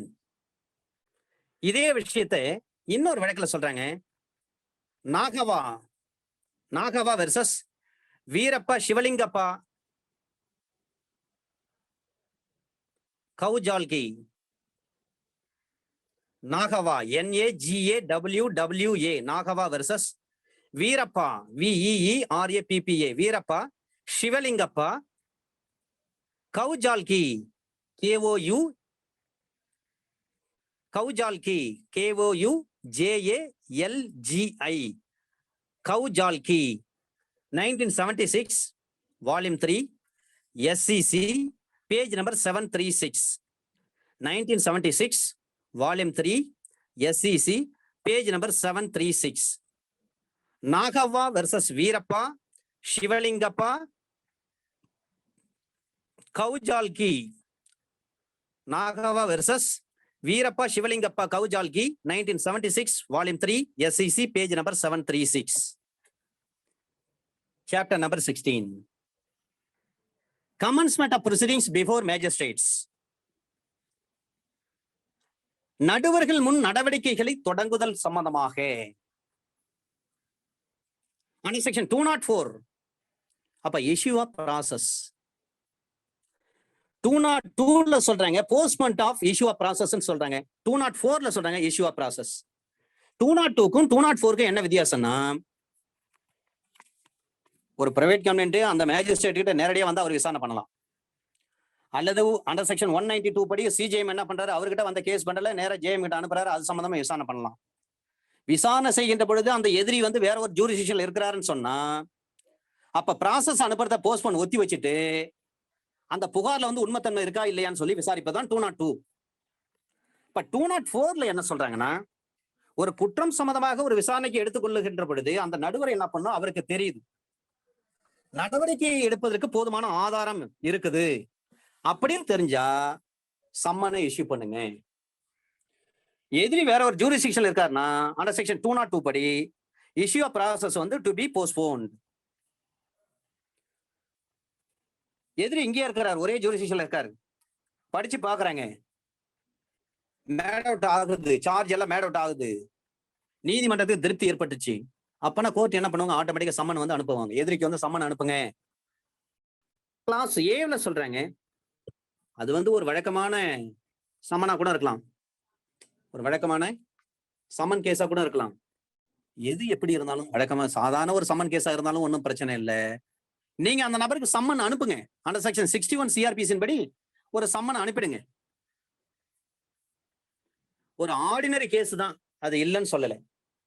அது எது எப்படியோ சம்மன் கேஸா இருந்தாலும் he shall issue his summons for the attendance of the accused.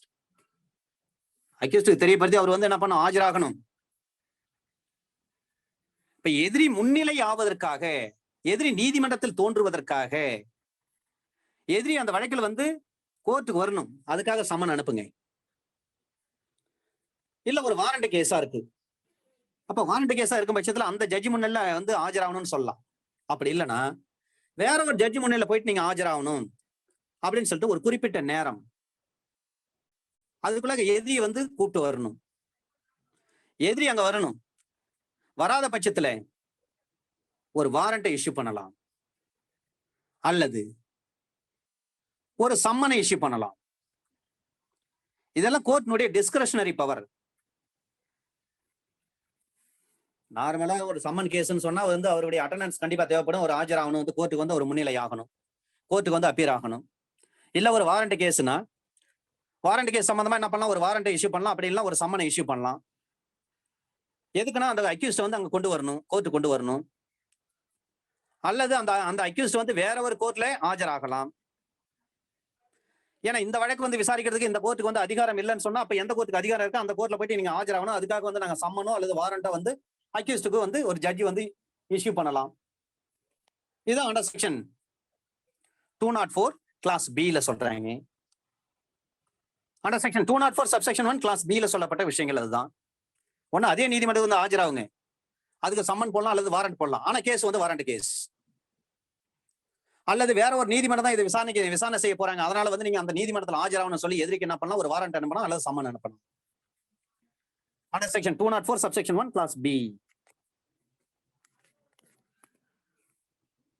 Under section 204 subsection 2. அப்ப அரசு தரப்புல என்ன பண்ணுவாங்க, லிஸ்ட் ஆஃப் விட்னஸஸ் எல்லாம் வந்து ப்ரிப்பேர் பண்ணுவாங்க, தயாரிப்பாங்க. சப்செக்ஷன் 1ல என்னென்ன சொல்லப்பட்டிருக்க உட்பிரிவுல அதுக்கு எதிர்க்கு என்ன பண்ணும், ஒரு சம்மனோ ஒரு வாரண்டோ அது வரல நீங்க அனுப்பாதீங்க. ஏன்னா அரசு தரப்புல என்ன பண்ணும், லிஸ்ட் ஆஃப் விட்னஸஸ் வந்து அவங்க ப்ரிப்பேர் பண்ணணும். அவங்க ப்ரிப்பேர் பண்ணாவிட்டால் அனுப்ப வேண்டிய அவசியம் கிடையாது. No summons or warrant shall be issued against the accused under subsection 1 until a list of the prosecution witnesses has been filed.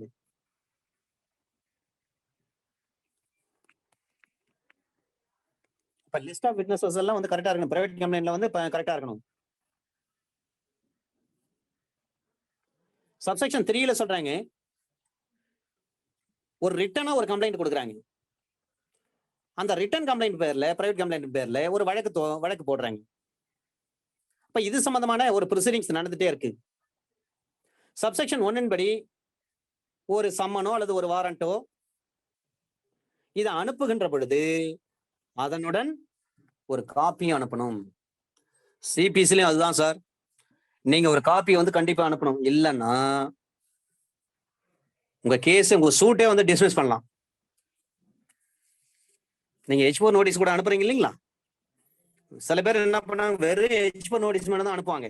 இப்ப வெறும் H4 நோட்டீஸ் மட்டும் நம்ம ரிசீவ் பண்ணிட்டு என்ன பண்ணலாம், அதுக்கு ரூலிங் இருக்கு, அதை எடுத்து கோர்ட்ல போகணும். இந்த மாதிரி வெறும் H4 நோட்டீஸ் மட்டும் தான் வந்து தவிர எங்களுக்கு வந்து காப்பீஸ் வரலைங்க, பிளைண்ட் காப்பி எல்லாமே வெறும் H4 நோட்டீஸ் தான் வந்தது, அதனால இந்த வழக்கு வந்து டிஸ்மிஸ் பண்ண சொல்லி நம்ம கோர்ட்ல வந்து முறையிடலாம். அதுக்கு ரூலிங் இருக்கு. ஆனா நீதிமன்றம் மே டைரக்ட் தான்.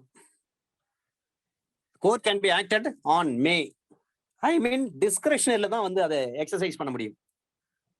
அது மேண்டட்டரி கிடையாது. H4 நோட்டீஸ் மட்டும் தான் வந்தது, சூட்னுடைய காப்பி வரல, எனவே அந்த வழக்கு வந்து தள்ளுபடி பண்றேன்னு சொல்லிட்டு அது மேண்டட்டரி ப்ரொவிஷன் கிடையாது, ஒன்லி டைரக்ட் ப்ரொவிஷன் தான். அப்ப discretionary power in the hands of civil court, அதுதான் இன்ஹெரண்ட் பவர் என்று சொல்வார்கள். இப்போ 151 வந்து எக்ஸசைஸ் பண்ண முடியும். இது ஜென்ரலா தெரிஞ்சு கொள்ள வேண்டிய விஷயம். அதே போலதான் நீங்க பிரைவேட் கம்ப்ளைண்ட் கொடுக்குறீங்கன்னு சொன்னா, ஒரு சம்மனோ வாரண்ட் வந்து அக்யூஸ்டுக்கு அனுப்புறேன்னு சொன்னா, அப்ப அவங்களுக்கு என்ன பண்ணும், அந்த காப்பியும் இணைத்து அனுப்ப வேண்டும். அண்டர் செக்ஷன் 204 சப்செக்ஷன் 3 இதை கண்டிப்பா கேள்வி கேட்பதற்கு வாய்ப்பு உண்டு. பிரைவேட் கம்ப்ளைண்ட்ல வந்து அக்யூஸ்டுக்கு வந்து சம்மன் அனுப்புறப்ப அல்லது வாரண்ட் அனுப்புகின்ற பொழுது அந்த கம்ப்ளைண்ட் காப்பியை வைக்கணுமா இல்லையா, அப்படி வைக்க வேண்டும் என்று சொன்னால் சிஆர்பிஎஸ்ல எந்த ப்ரொவிஷன் சொல்லப்பட்டிருக்கிறது? இந்த கேள்வி கேட்பதற்கு வாய்ப்பு உண்டு. Under section 204 subsection 3. Private complaint போட்டாங்க, யாராவது போட்டாங்க ஒரு நபருக்கு எதிராக. அப்ப கோர்ட் என்ன பண்ணா, அவங்களை சம்மன் அனுப்புகின்ற பொழுது அல்லது வாரண்ட் அனுப்புகின்ற பொழுது அதனுடன் சேர்த்து என்ன பண்ணும், பிரைவேட் கம்ப்ளைண்ட் காப்பியும் சேர்த்து அனுப்ப வேண்டும். It shall be in a proceedings instituted upon a complaint made in writing, every summons or warrant issued under subsection 1 shall be accompanied by a copy of the such complaint. அப்ப shall போட்டு பேசுறாங்க பாருங்க, இது mandatory. Under section 204 subsection 3 is mandatory. When by any law for the time being in force, any process fees or other fees are payable, no process shall be issued until the fees are paid. அப்ப ப்ராசஸ்க்கு நீங்க படி கட்டினாதான், படி கட்டலாம் அனுப்ப வேண்டிய அவசியமே கிடையாது. படி கட்டுறதுன்றது மேண்டட்டரி. எந்த சட்டத்தின் படியா இருந்தாலும் சரி, நீங்க நீதிமன்ற கட்டணம் வந்து நீங்க கட்டினாதான், அல்லது வேற ஏதாவது நீங்க ஃபீஸ் கட்டணும்னு சொன்னா அந்த கட்டணத்தெல்லாம் நீங்க செலுத்தினாதான். இந்த வேற ஏதோ ஃபீஸ்ன்றது என்ன தெரியுங்களா, எக்ஸ்பர்ட் ஒப்பீனியனுக்கு நீங்க அனுப்புவீங்க இல்லைங்களா, அப்ப நீங்க படி கட்டுவீங்க. இப்ப எக்ஸ்பர்ட் வந்து போறாருன்னு சொன்னா அதுக்கான ஃபீஸ் எல்லாம் நீங்க தான் கொடுக்கணும். அதுக்கான ப்ராசஸ் மெமோ நீங்க எழுதுறப்ப அதுக்கான பணத்தை நீங்க கட்டணும். அதுதான் வேற எந்த, இந்த வார்த்தை நன்றாக புரிந்து கொள்ள வேண்டும்.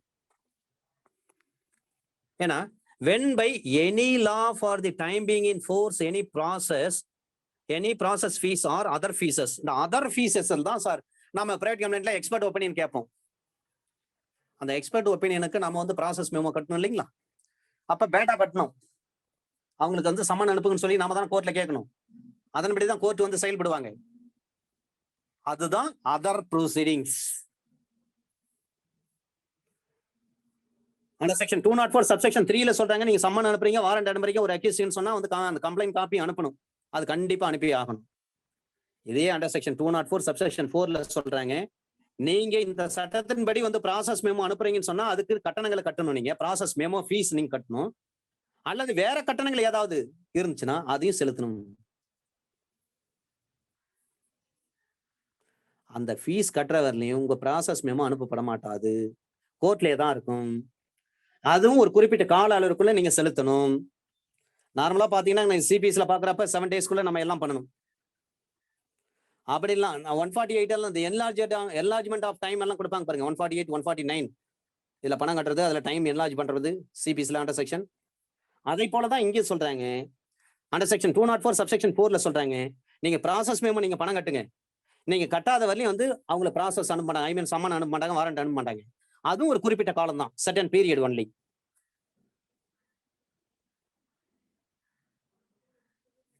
அதுக்குதான் சொல்லப்பட்ட வார்த்தை வித்தின் எ ரீசனபிள் டைம், ஒரு நியாயமான கால அளவிற்கு. அப்ப நியாயமான கால அளவுக்கு நீங்க வந்து ஃபீஸ் கட்டலன்னா என்ன பண்ணுவாங்க, ஆட்டோமேட்டிக்கா டிஸ்மிஸ் தான் பண்ணுவாங்க அந்த கேஸை. அப்ப நீங்க கோர்ட்ல போய் கேட்பீங்க, ஹெட் கிளார்க் சொல்லுவாரு, அல்லது பெஞ்ச் கிளார்க் எம்சி சொல்லுவாங்க. எம்சி என்று சொன்னால் மினிஸ்டீரியல் கிளர்க்குன்னு அர்த்தம். அந்த நீதிமன்ற பணிகளை கவனிக்கக்கூடிய கிளர்க் அவரு.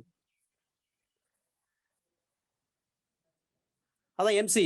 கோர்ட்ல போயிட்டு ஜேஎம் கோர்ட்ல எம்சி இருப்பாங்க, போயிட்டு கேட்டுவாங்க அப்படின்னு சொல்றேன் இல்லைங்களா. எம்சி மீன்ஸ் முன்சிப் கோர்ட்ல எம்சி இருப்பாங்க, கேட்டுவாங்கன்னு சொன்னா எம்சினா என்ன அர்த்தம், மினிஸ்டீரியல் கிளர்க்குன்னு அர்த்தம். மினிஸ்டீரியல் ஒர்க் பாக்குறாங்கன்னு அர்த்தம். மினிஸ்டீரியல் ஒர்க்னா நீதிமன்றத்துடைய பணிகள் என்று அர்த்தம். அப்ப அவங்க சொல்லுவாங்க, சார் நீங்க வந்து பிரைவேட் கம்ப்ளைண்ட் போட்டீங்க, பேட்டா கட்ட சொல்லி உங்களுக்கு ப்ராசஸ் மெமோ கட்ட சொன்னாங்க, நீங்க பேட்டாவே கட்டலைங்க, நீங்க பாருங்க நீங்க போட்டு 1 மாசத்துக்கு மேல ஆகுது, அதனால தான் கோர்ட் வந்து என்ன பண்ணிட்டாங்க, சஃபிஷியன்ட் டைம் கொடுத்தாங்க, அதுக்குள்ள நீங்க கட்டல, அதனால தான் டிஸ்மிஸ் பண்ணிருக்காங்க அம்மா. அப்புறம் அதன் பிறகு என்ன பண்ணும், அதெல்லாம் கட்டி ரீப்ரசன்ட் பண்ணும்.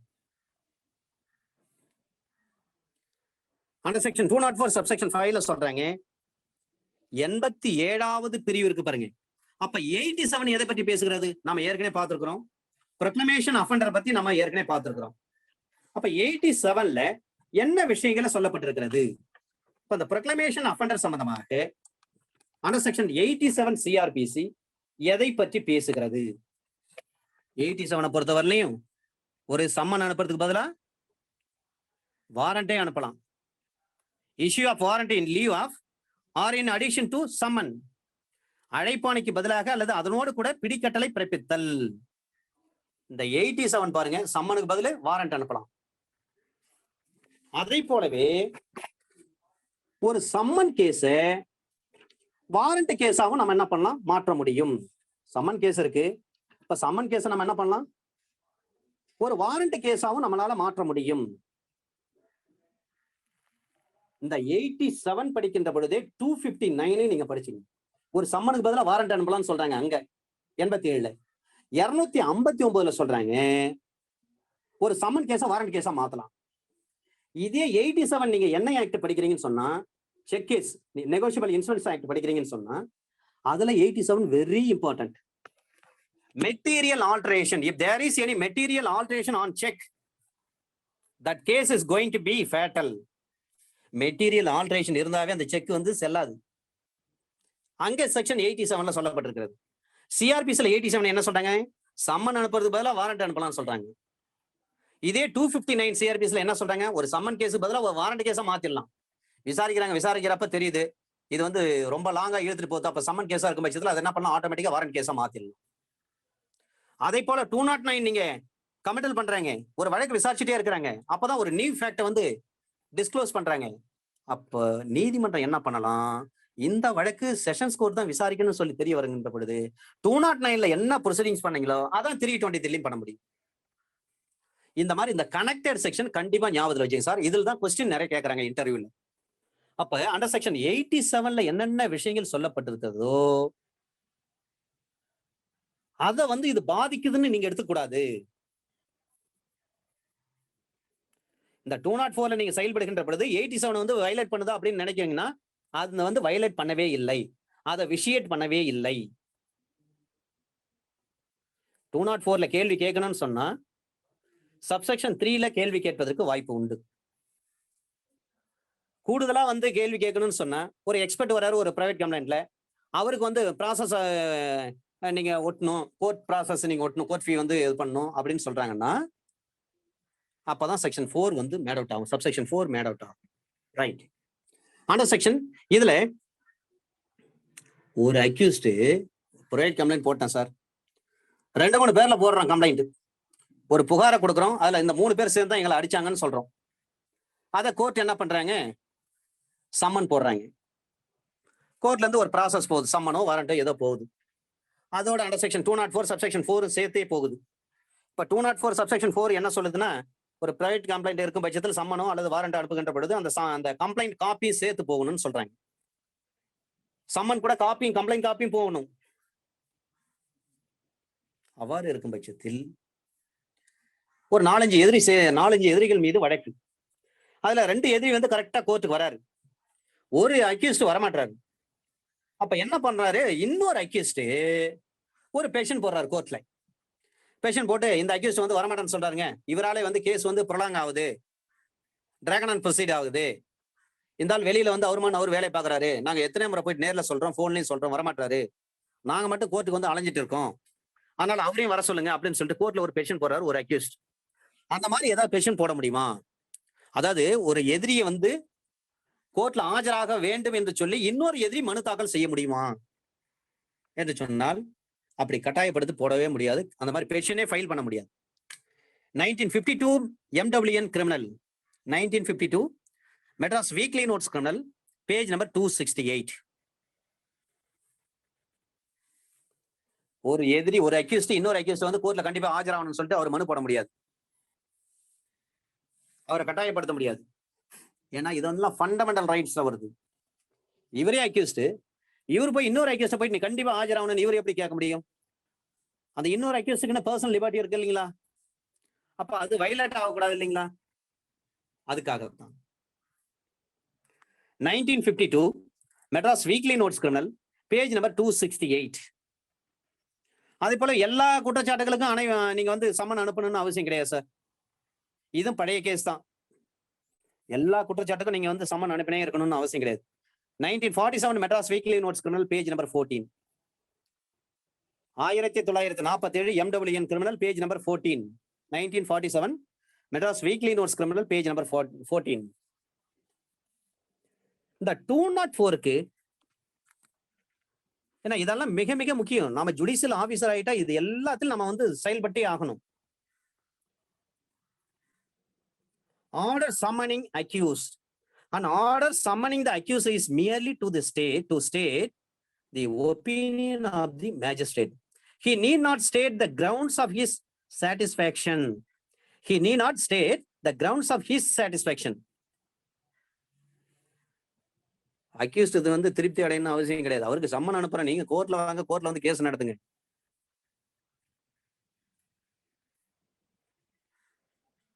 Swan Anand, SWARN, Swan Anand versus Chief Judicial Magistrate.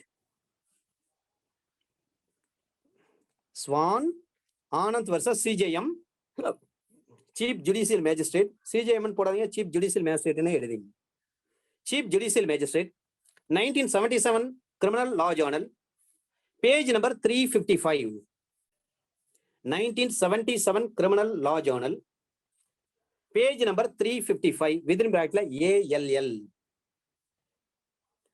Swan Anand versus Chief Judicial Magistrate, 1977 Criminal Law Journal, page number 355, within bracket ALL. இன்னொரு கேஸ் சொல்றாங்க, ஜெகன்நாத் வெர்சஸ் பகவான் தாஸ். இந்த கேஸ் உங்களுக்கு தெரிஞ்ச கேஸ். இது ஜெகன்நாத் வெர்சஸ் பகவான் தாஸ். இதே பகவான் தாஸ்ல நிறைய கேசஸ் வந்து ரிப்போர்ட் ஆயிருக்கு. An order summoning the accused must be a speaking order. ஒரு சம்மன் எப்படி இருக்குன்னா ஸ்பீக்கிங் ஆர்டரா இருக்கணும். ஸ்பீக்கிங் ஆர்டர்னா என்ன அர்த்தம்? எழுத்துப்பூர்வமா எழுதிருக்கணும், அதுல தேதி மாசம் போட்டிருக்கணும், எத்தனை மணிக்கு எந்த இடத்துல யார் முன்னிலையில் ஆஜராகணும் அப்படின்னு சொல்லி யார் அந்த சம்மனை இஷ்யூ பண்றாரோ அவருடைய கையெழுத்து இருக்கணும், டேட் இருக்கணும், சீல் இருக்கணும். அதான் speaking order. Under section 111 of CRPC. Jagannath versus Bhagwan Das, 1978 Criminal Law Journal, 1978 Criminal Law Times, CLT. 1978 Criminal Law Times, page number 133, within bracket PNH, Punjab and Haryana high court. இது இதே பஞ்சாப் அண்ட் ஹரியானா இன்னொரு வழக்கிலும் சொல்றாங்க, தாரா சிங் வெர்சஸ் ஜஸ்வந்த் சிங். அந்த வழக்கிலும் இது சொல்லியிருக்காங்க. Dara Singh versus Jaswant Singh, 1978. Chandigarh law report, page number 301. Dara Singh versus Jaswant Singh, 1978. Chandigarh law report, Chandigarh LR, page number 301, within bracket P&HC, Punjab and Haryana high court, P&HC. அடுத்த case, issue of process summons.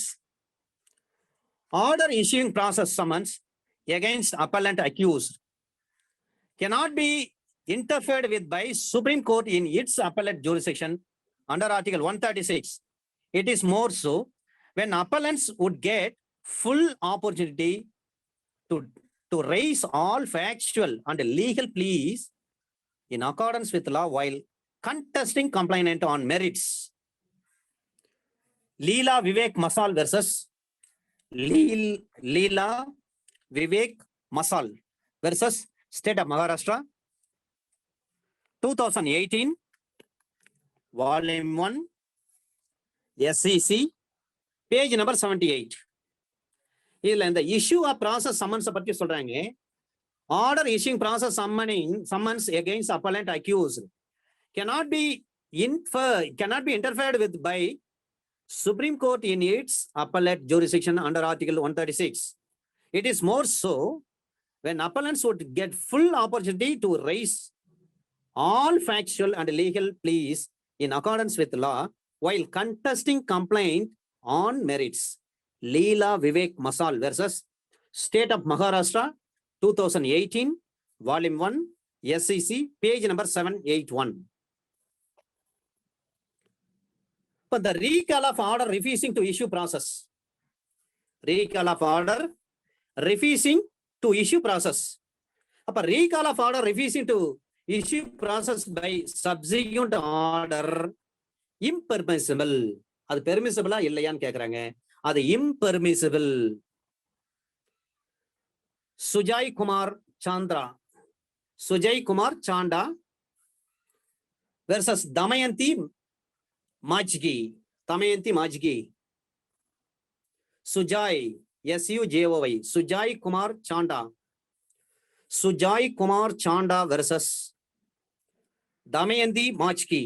Damayanti Majhi, MAJHI, Damayanti Majhi, 2014, Volume 5, SEC, page number 181. Recall of order refusing to issue process. Recall of order refusing to issue process by subsequent order impermissible. Sujay Kumar Chanda versus Damayanti Majki, 2014, Volume 5, SEC, page number 181. Issuing process against directors. When company is accused, its directors can be roped in only if there is sufficient incriminating evidence against them coupled with criminal intent, or the statutory regime attracts the doctrine of vicarious liability. Sunil Batra Mittal, Sunil Bharti Mittal, Batra கிடையாது Bharti, Sunil Bharti Mittal, BHA RTI, Sunil Bharti Mittal versus CBI, Sunil Bharti Mittal versus CBI, 2015, Volume 4, SEC, page number 609. அப்ப attracts the doctrine of vicarious liability. Sunil Bharti Mittal versus CBI, 2015, Volume 4, SEC, page number 609. Under section 205, magistrate may dispense with personal attendance of accused. The 205க்கும் 317க்கும் டிஸ்சார்ஜுக்கும் நிறைய வித்தியாசங்கள் உண்டு. ஏன்னா அதெல்லாம் நம்ம வந்து பார்த்துக்கணும். நம்ம சாப்டர் நம்பர் 20 படிக்கிறப்ப அதெல்லாம் வரும். ஏன்னா எப்பொழுதுமே சார்ஜுக்கு முன்னாடி டிஸ்சார்ஜ் வரும் சார், அதை தெரிஞ்சுங்க. சார்ஜுக்கு முன்பாகத்தான் டிஸ்சார்ஜே வரும். அப்ப 239 எடுக்கிறாங்கன்னு சொன்னா எதுக்காக இது வந்து எடுக்கிறாங்க, என்ன காரணம், அந்த விஷயங்களை நாம் தெரிந்து கொள்ள வேண்டும். ஒரு வாரண்ட் கேஸ் இருக்கு, 239ல வந்து டிஸ்சார்ஜ் பேஷன் போடுவாங்க. அது மட்டுமல்ல, ஒரு செஷன்ஸ் ப்ரொசீஜர் ஃபாலோ பண்றாங்க. அப்ப செஷன்ஸ் ப்ரொசீஜர் ஃபாலோ பண்றதுன்ற பொழுது ஆனா செக்ஷன் 227ல டிஸ்சார்ஜ் பெட்டிஷன் போடுவாங்க. வாரண்ட்னா 239, செஷன்ஸ் ப்ரொசீஜர்ல பாத்தீங்கன்னா அங்க டிஸ்சார்ஜ் பெட்டிஷன் வந்து 227ல போடுவாங்க. இங்க 227, அப்படியே அங்க 239, 12 செக்ஷன் வருது பாருங்க. 317, 205, இதெல்லாம் ஒரு கோர்வையா நம்ம பார்த்து கொள்ள வேண்டும். 227ல என்ன சொல்றாங்க, 239ல என்ன சொல்றாங்க, 317ல என்ன சொல்றாங்க, 205ல என்ன சொல்றாங்க. Whenever a magistrate issue a summons, he may, if he sees reason so to do, dispense with the personal attendance of the accused and permit him to appear by his pleader. The 205 subsection 1ல சொல்றாங்க, யாருக்கு அழைப்பான அனுப்பப்பட்டிருக்கிறதோ அந்த நபர் அவர் நீதிமன்றத்தில் ஆஜராக முடியாத ஒரு காரணம் இருக்கும் பட்சத்தில், நேரடியாக அந்த விசாரணைக்கு அந்த எதிரி வந்து முன்னிலை ஆக முடியாத, அப்பீர் ஆக முடியல, அட்டெண்டன்ஸ் கொடுக்க முடியாத ஒரு பட்சத்தில் அவருக்காக அவருடைய வழக்கறிஞர் என்ன பண்ணலாம், ஆஜராகலாம். பெரிய பெரிய கேஸ்ல பெரிய பெரிய தலைவர்கள்லாம் இருப்பாங்க, அவர்கள் மீது கேஸ் போடுகின்ற பொழுது என்ன பண்ணுவாங்க, அவங்க வந்து நேரில் ஆஜராக மாட்டாங்க, அவங்க வக்கீல் போயிட்டு ஆஜராகிறாங்க பாருங்க. ஆனா செக்ஷன் 205 பொறுத்தவரை நாம் 205 படிக்கின்ற பொழுதே 317 தெரிந்து கொள்ள வேண்டும், 227 தெரிந்து கொள்ள வேண்டும், 239 தெரிந்து கொள்ள வேண்டும். இதுல எல்லாம் அந்த 239ல வாரண்ட் கேஸா இருக்கும் பட்சத்துல அங்க என்ன பண்ணலாம், டிஸ்சார்ஜ் பெட்டிஷன் போடலாம். 227ல பாத்தீங்கன்னா செஷன்ஸ் கோர்ட்ல கேஸ் நடக்குது, செஷன்ஸ் ப்ரொசீஜர் சாப்டர் நம்பர் 18ல, அப்ப நாம அங்க டிஸ்சார்ஜ் பெட்டிஷன் போட முடியும் செஷன்ஸ் கோர்ட்ல. அதே போல 370 பெட்டிஷன் எந்த கோர்ட்ல வேணாலும் போட முடியும். அதே போல 205 எங்க வேணாலும் போட முடியும். இதையெல்லாம் ஒரு கோர்வையா பார்த்து கொள்ள வேண்டும். 230 9 227 317 205 205 317 227 239 இதையெல்லாம் ஒரு கோர்வையாக பார்த்துக் கொள்ள வேண்டும். ஒன் பை ஒன்னா we are going to see that. இந்த 205 பொறுத்தவரை ஒரு கோர்ட் வந்து ஒரு ஜுடிஷியல் மேஜிஸ்ட்ரேட் வந்து ஒரு சம்மன் சர்வ் பண்ணியிருக்காருன்னா அந்த சம்மன் சர்வ் பண்ணப்பட்ட பிறகு அந்த அக்யூஸ்ட் யாரோ அவரால் வந்து நேரடியாக ஆஜராக முடியாத பட்சத்தில் அவர் சார்பாக ஒரு வழக்கறிஞர் வந்து ஆஜராகலாம். பெரிய பெரிய கேஸ், பெரிய பெரிய தலைவர்கள் மீது கேஸ் போடுவாங்க, நடிகர் மீது கேஸ் போடுவாங்க. அப்ப அவங்க எல்லாம் நேரில் ஆஜராக முடியாது. அப்ப அந்த நேரத்துல என்ன பண்ணுவாங்க, அவங்க வக்கீல் வந்து ஆஜராகிறாங்க பாருங்க. அப்ப எந்த provision under section 205 subsection 1 subsection 2ல சொல்றாங்க, இது மாதிரி வழக்கு விசாரணை பரிசீலனை பண்றாங்க, நீதிபதி பாக்குறாங்க. அப்ப விசாரணை செய்கின்ற பொழுது, பரிசீலனை செய்கின்ற பொழுது அந்த நடுவர் அவருடைய விருப்பம் போல் செயல்படலாம், அவருடைய டிஸ்கஷன் பவர் இருக்கிறது. அப்ப என்ன செய்யலாம், அந்த ஜுடிஷியல் மேஜிஸ்ட்ரேட் இல்ல கண்டிப்பா அவர் வந்து ஆஜராகே ஆகணும் அப்படின்னு சொல்லி உத்தரவு போடலாம். அட்வொகேட்டே வந்து ஆஜராகிறாங்க, இல்லைங்க சார் எங்க கட்சிக்காரர்ல வந்து ஆஜராக முடியல, அவங்களுக்கு உடம்பு செல்லாது அப்படின்னு ஏதோ காரணங்களை சொல்லலாம்.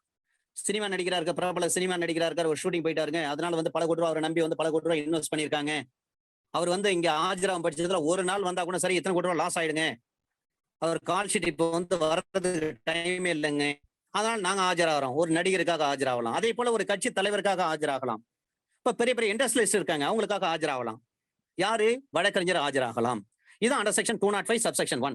சப்செக்ஷன் 2ல சொல்றாரு, இது எல்லாம் பெருசு பண்ற அந்த ஜட்ஜுக்கு தெரியுது, இல்ல வேற வழியே கிடையாது, இது என்னுடைய டிஸ்கஷன் பவர், அவர் கண்டிப்பா கோர்ட்டுக்கு வந்து ஆஜர் ஆகியே ஆகணும் அப்படின்னு சொல்லி ஒரு ஜட்ஜ் என்ன பண்ணலாம், கண்டிப்பாக உத்தரவு போட முடியும். Under section 205 subsection 2.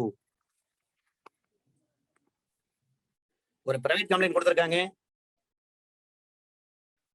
ஒரு 4 பெண்களுக்கு எதிராக கம்ப்ளைண்ட், அந்த 4 பெண்களுக்கும் அந்த 4 பெண்களுடைய கணவர்களுக்கு எதிராக கம்ப்ளைண்ட், மொத்தம் 8 பேர் அக்யூஸ்.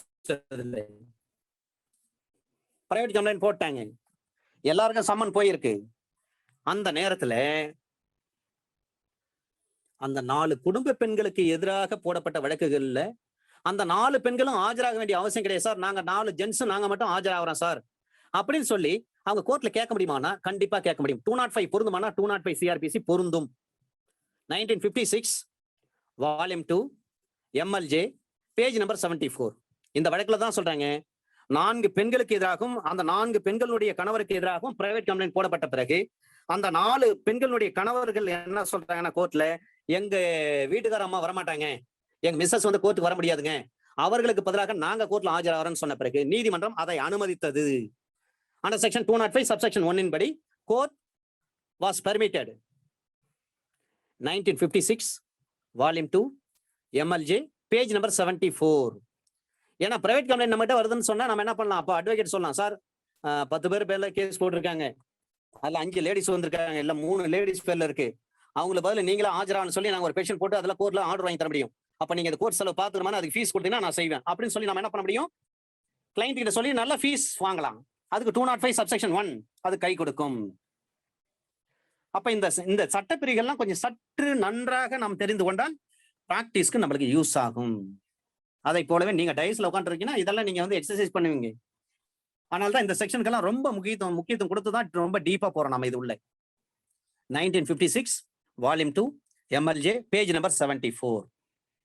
சில பேர் வந்து ஒரு பெரிய ஒர்க் பண்ணிட்டு இருப்பாங்க, பெரிய விஷயம் பண்ணிட்டு இருப்பாங்க, பெரிய வியாபாரம் பண்ணிட்டு இருப்பாங்க, அவங்களெல்லாம் கோர்ட்டுக்கு அடிக்கடி வாங்கன்னு சொன்னா அவங்களுடைய பிசினஸ் பெருசா பாதிக்கப்படும். அப்ப என்ன செய்வாங்க, அவங்க வர்றத டிஸ்பென்ஸ் பண்ணலாம். அப்ப டிஸ்பென்சேஷன் போடலாம். டிஸ்பென்சேஷனுக்கும் டிஸ்சார்ஜ் பேஷனுக்கும் 370 நிறைய வித்தியாசங்கள் உண்டு. நீதிமன்றம் நினைச்சா எந்த நேரத்துல வர சொன்னா அந்த நேரத்துல வந்துதான் ஆகணும். இந்த 205ல நிறைய விஷயங்களை magistrate may dispense with personal attendance of accused. அதனால இந்த செக்ஷன் வந்து நம்மளுக்கு பிராக்டிஸ்க்கு யூஸ் ஆகும். பிரைவேட் கம்ப்ளைண்ட் போட்டா உடனே 205 போட்டுருங்க. ஜட்ஜ் ஐயா கேட்கறாங்க, ஜட்ஜ் அம்மா கேட்கறாங்கன்னா அவங்க நீதிமன்றத்தை மனநிறைவு அடையும் வகையில நம்ம என்ன பண்ணணும், 205 பெட்டிஷன்ல விஷயத்த சொல்லி இருக்கணும். இவருக்கு உடம்பு சரியில்லை, படுத்த படிக்க இருக்காரு, ஏஜ்டு பர்சன், இவர் சார்பில் வந்து இந்த அக்யூஸ் சார்பில் நாங்க வந்து அட்வொகேட் நாங்களே ஆஜராகிறோம். Each and every hearing on behalf of the accused as a counsel we would be ready to attend the court hearings அப்படின்னு சொல்லிட்டு நாம மனு போட்டுக்க வேண்டியதுதான். Under section 206. இந்த 206 பொறுத்தவரை 61க்கும் 206க்கும் என்ன வித்தியாசம்? 61ல சொல்றாங்க சம்மனை பத்தி சொல்றாங்க, ஆனா 206ல சொல்றாங்க ஸ்பெஷல் சம்மன் சொல்றாங்க. 61ல சம்மன் சிஆர்பிஸ்ல. Under section 61 of the CRPC is clearly says that summon, how to serve the summon, in what matters, what type of matters contained in summon, who has to be signed on it, அதையெல்லாம் அதுல சொல்லப்பட்டிருக்கு. in what manner of summon, அதையெல்லாம் அதுல நாம பார்த்திருக்கோம் 61ல. இங்க 206ல என்ன சொல்றேன்? Special summons in case of petty offences. Petty case இருக்கு, சில்லறை வழக்கு.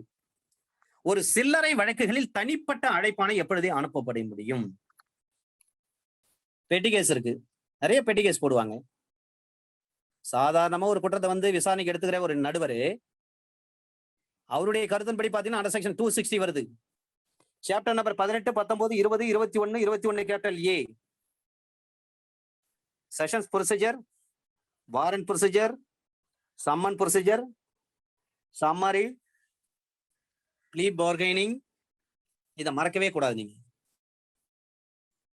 அப்ப அண்டர் செக்ஷன் 260 எதை பற்றி பேசுது? சம்மரி கேசஸ் பற்றி பேசுறாங்க. இப்ப சம்மரி கேசஸ் எப்படி பண்ணும்? அதுக்கு சம்மரி ட்ரையல் தான் நடத்த முடியும், சுருக்கு முறையில் தான் விசாரணை செய்ய முடியும். அந்த நேரத்தில் ஒரு ஜேஎம் நினைக்கிறாரு அல்லது ஒரு ஜட்ஜி நினைக்கிறாங்க, அவங்க இந்த தேதியில வந்து இந்த அக்யூஸ்ட் வந்து இந்த கோர்ட்ல வந்து ஆஜராகணும், அல்லது அவர் நேரடியாக ஆஜராகணும், அல்லது ஒரு வழக்கறிஞர் மூலமாக அவர் ஆஜராகணும், அல்லது ஆஜர் ஆகாமலேயே குற்றச்சாட்டை அவரு ஏத்துக்கிறாரு. ஐ மீன் வந்து கில்ட்டின்னு சொல்லி அவர் அட்மிட் பண்ணிக்கிறார். அட்மிஷன் பெட்டிஷன் போடுறோம் நாம. இப்ப அட்மிஷன் பெட்டிஷன் நம்ம போடுறோம். அட்மிஷன் பெட்டிஷன் போடுகின்ற பொழுது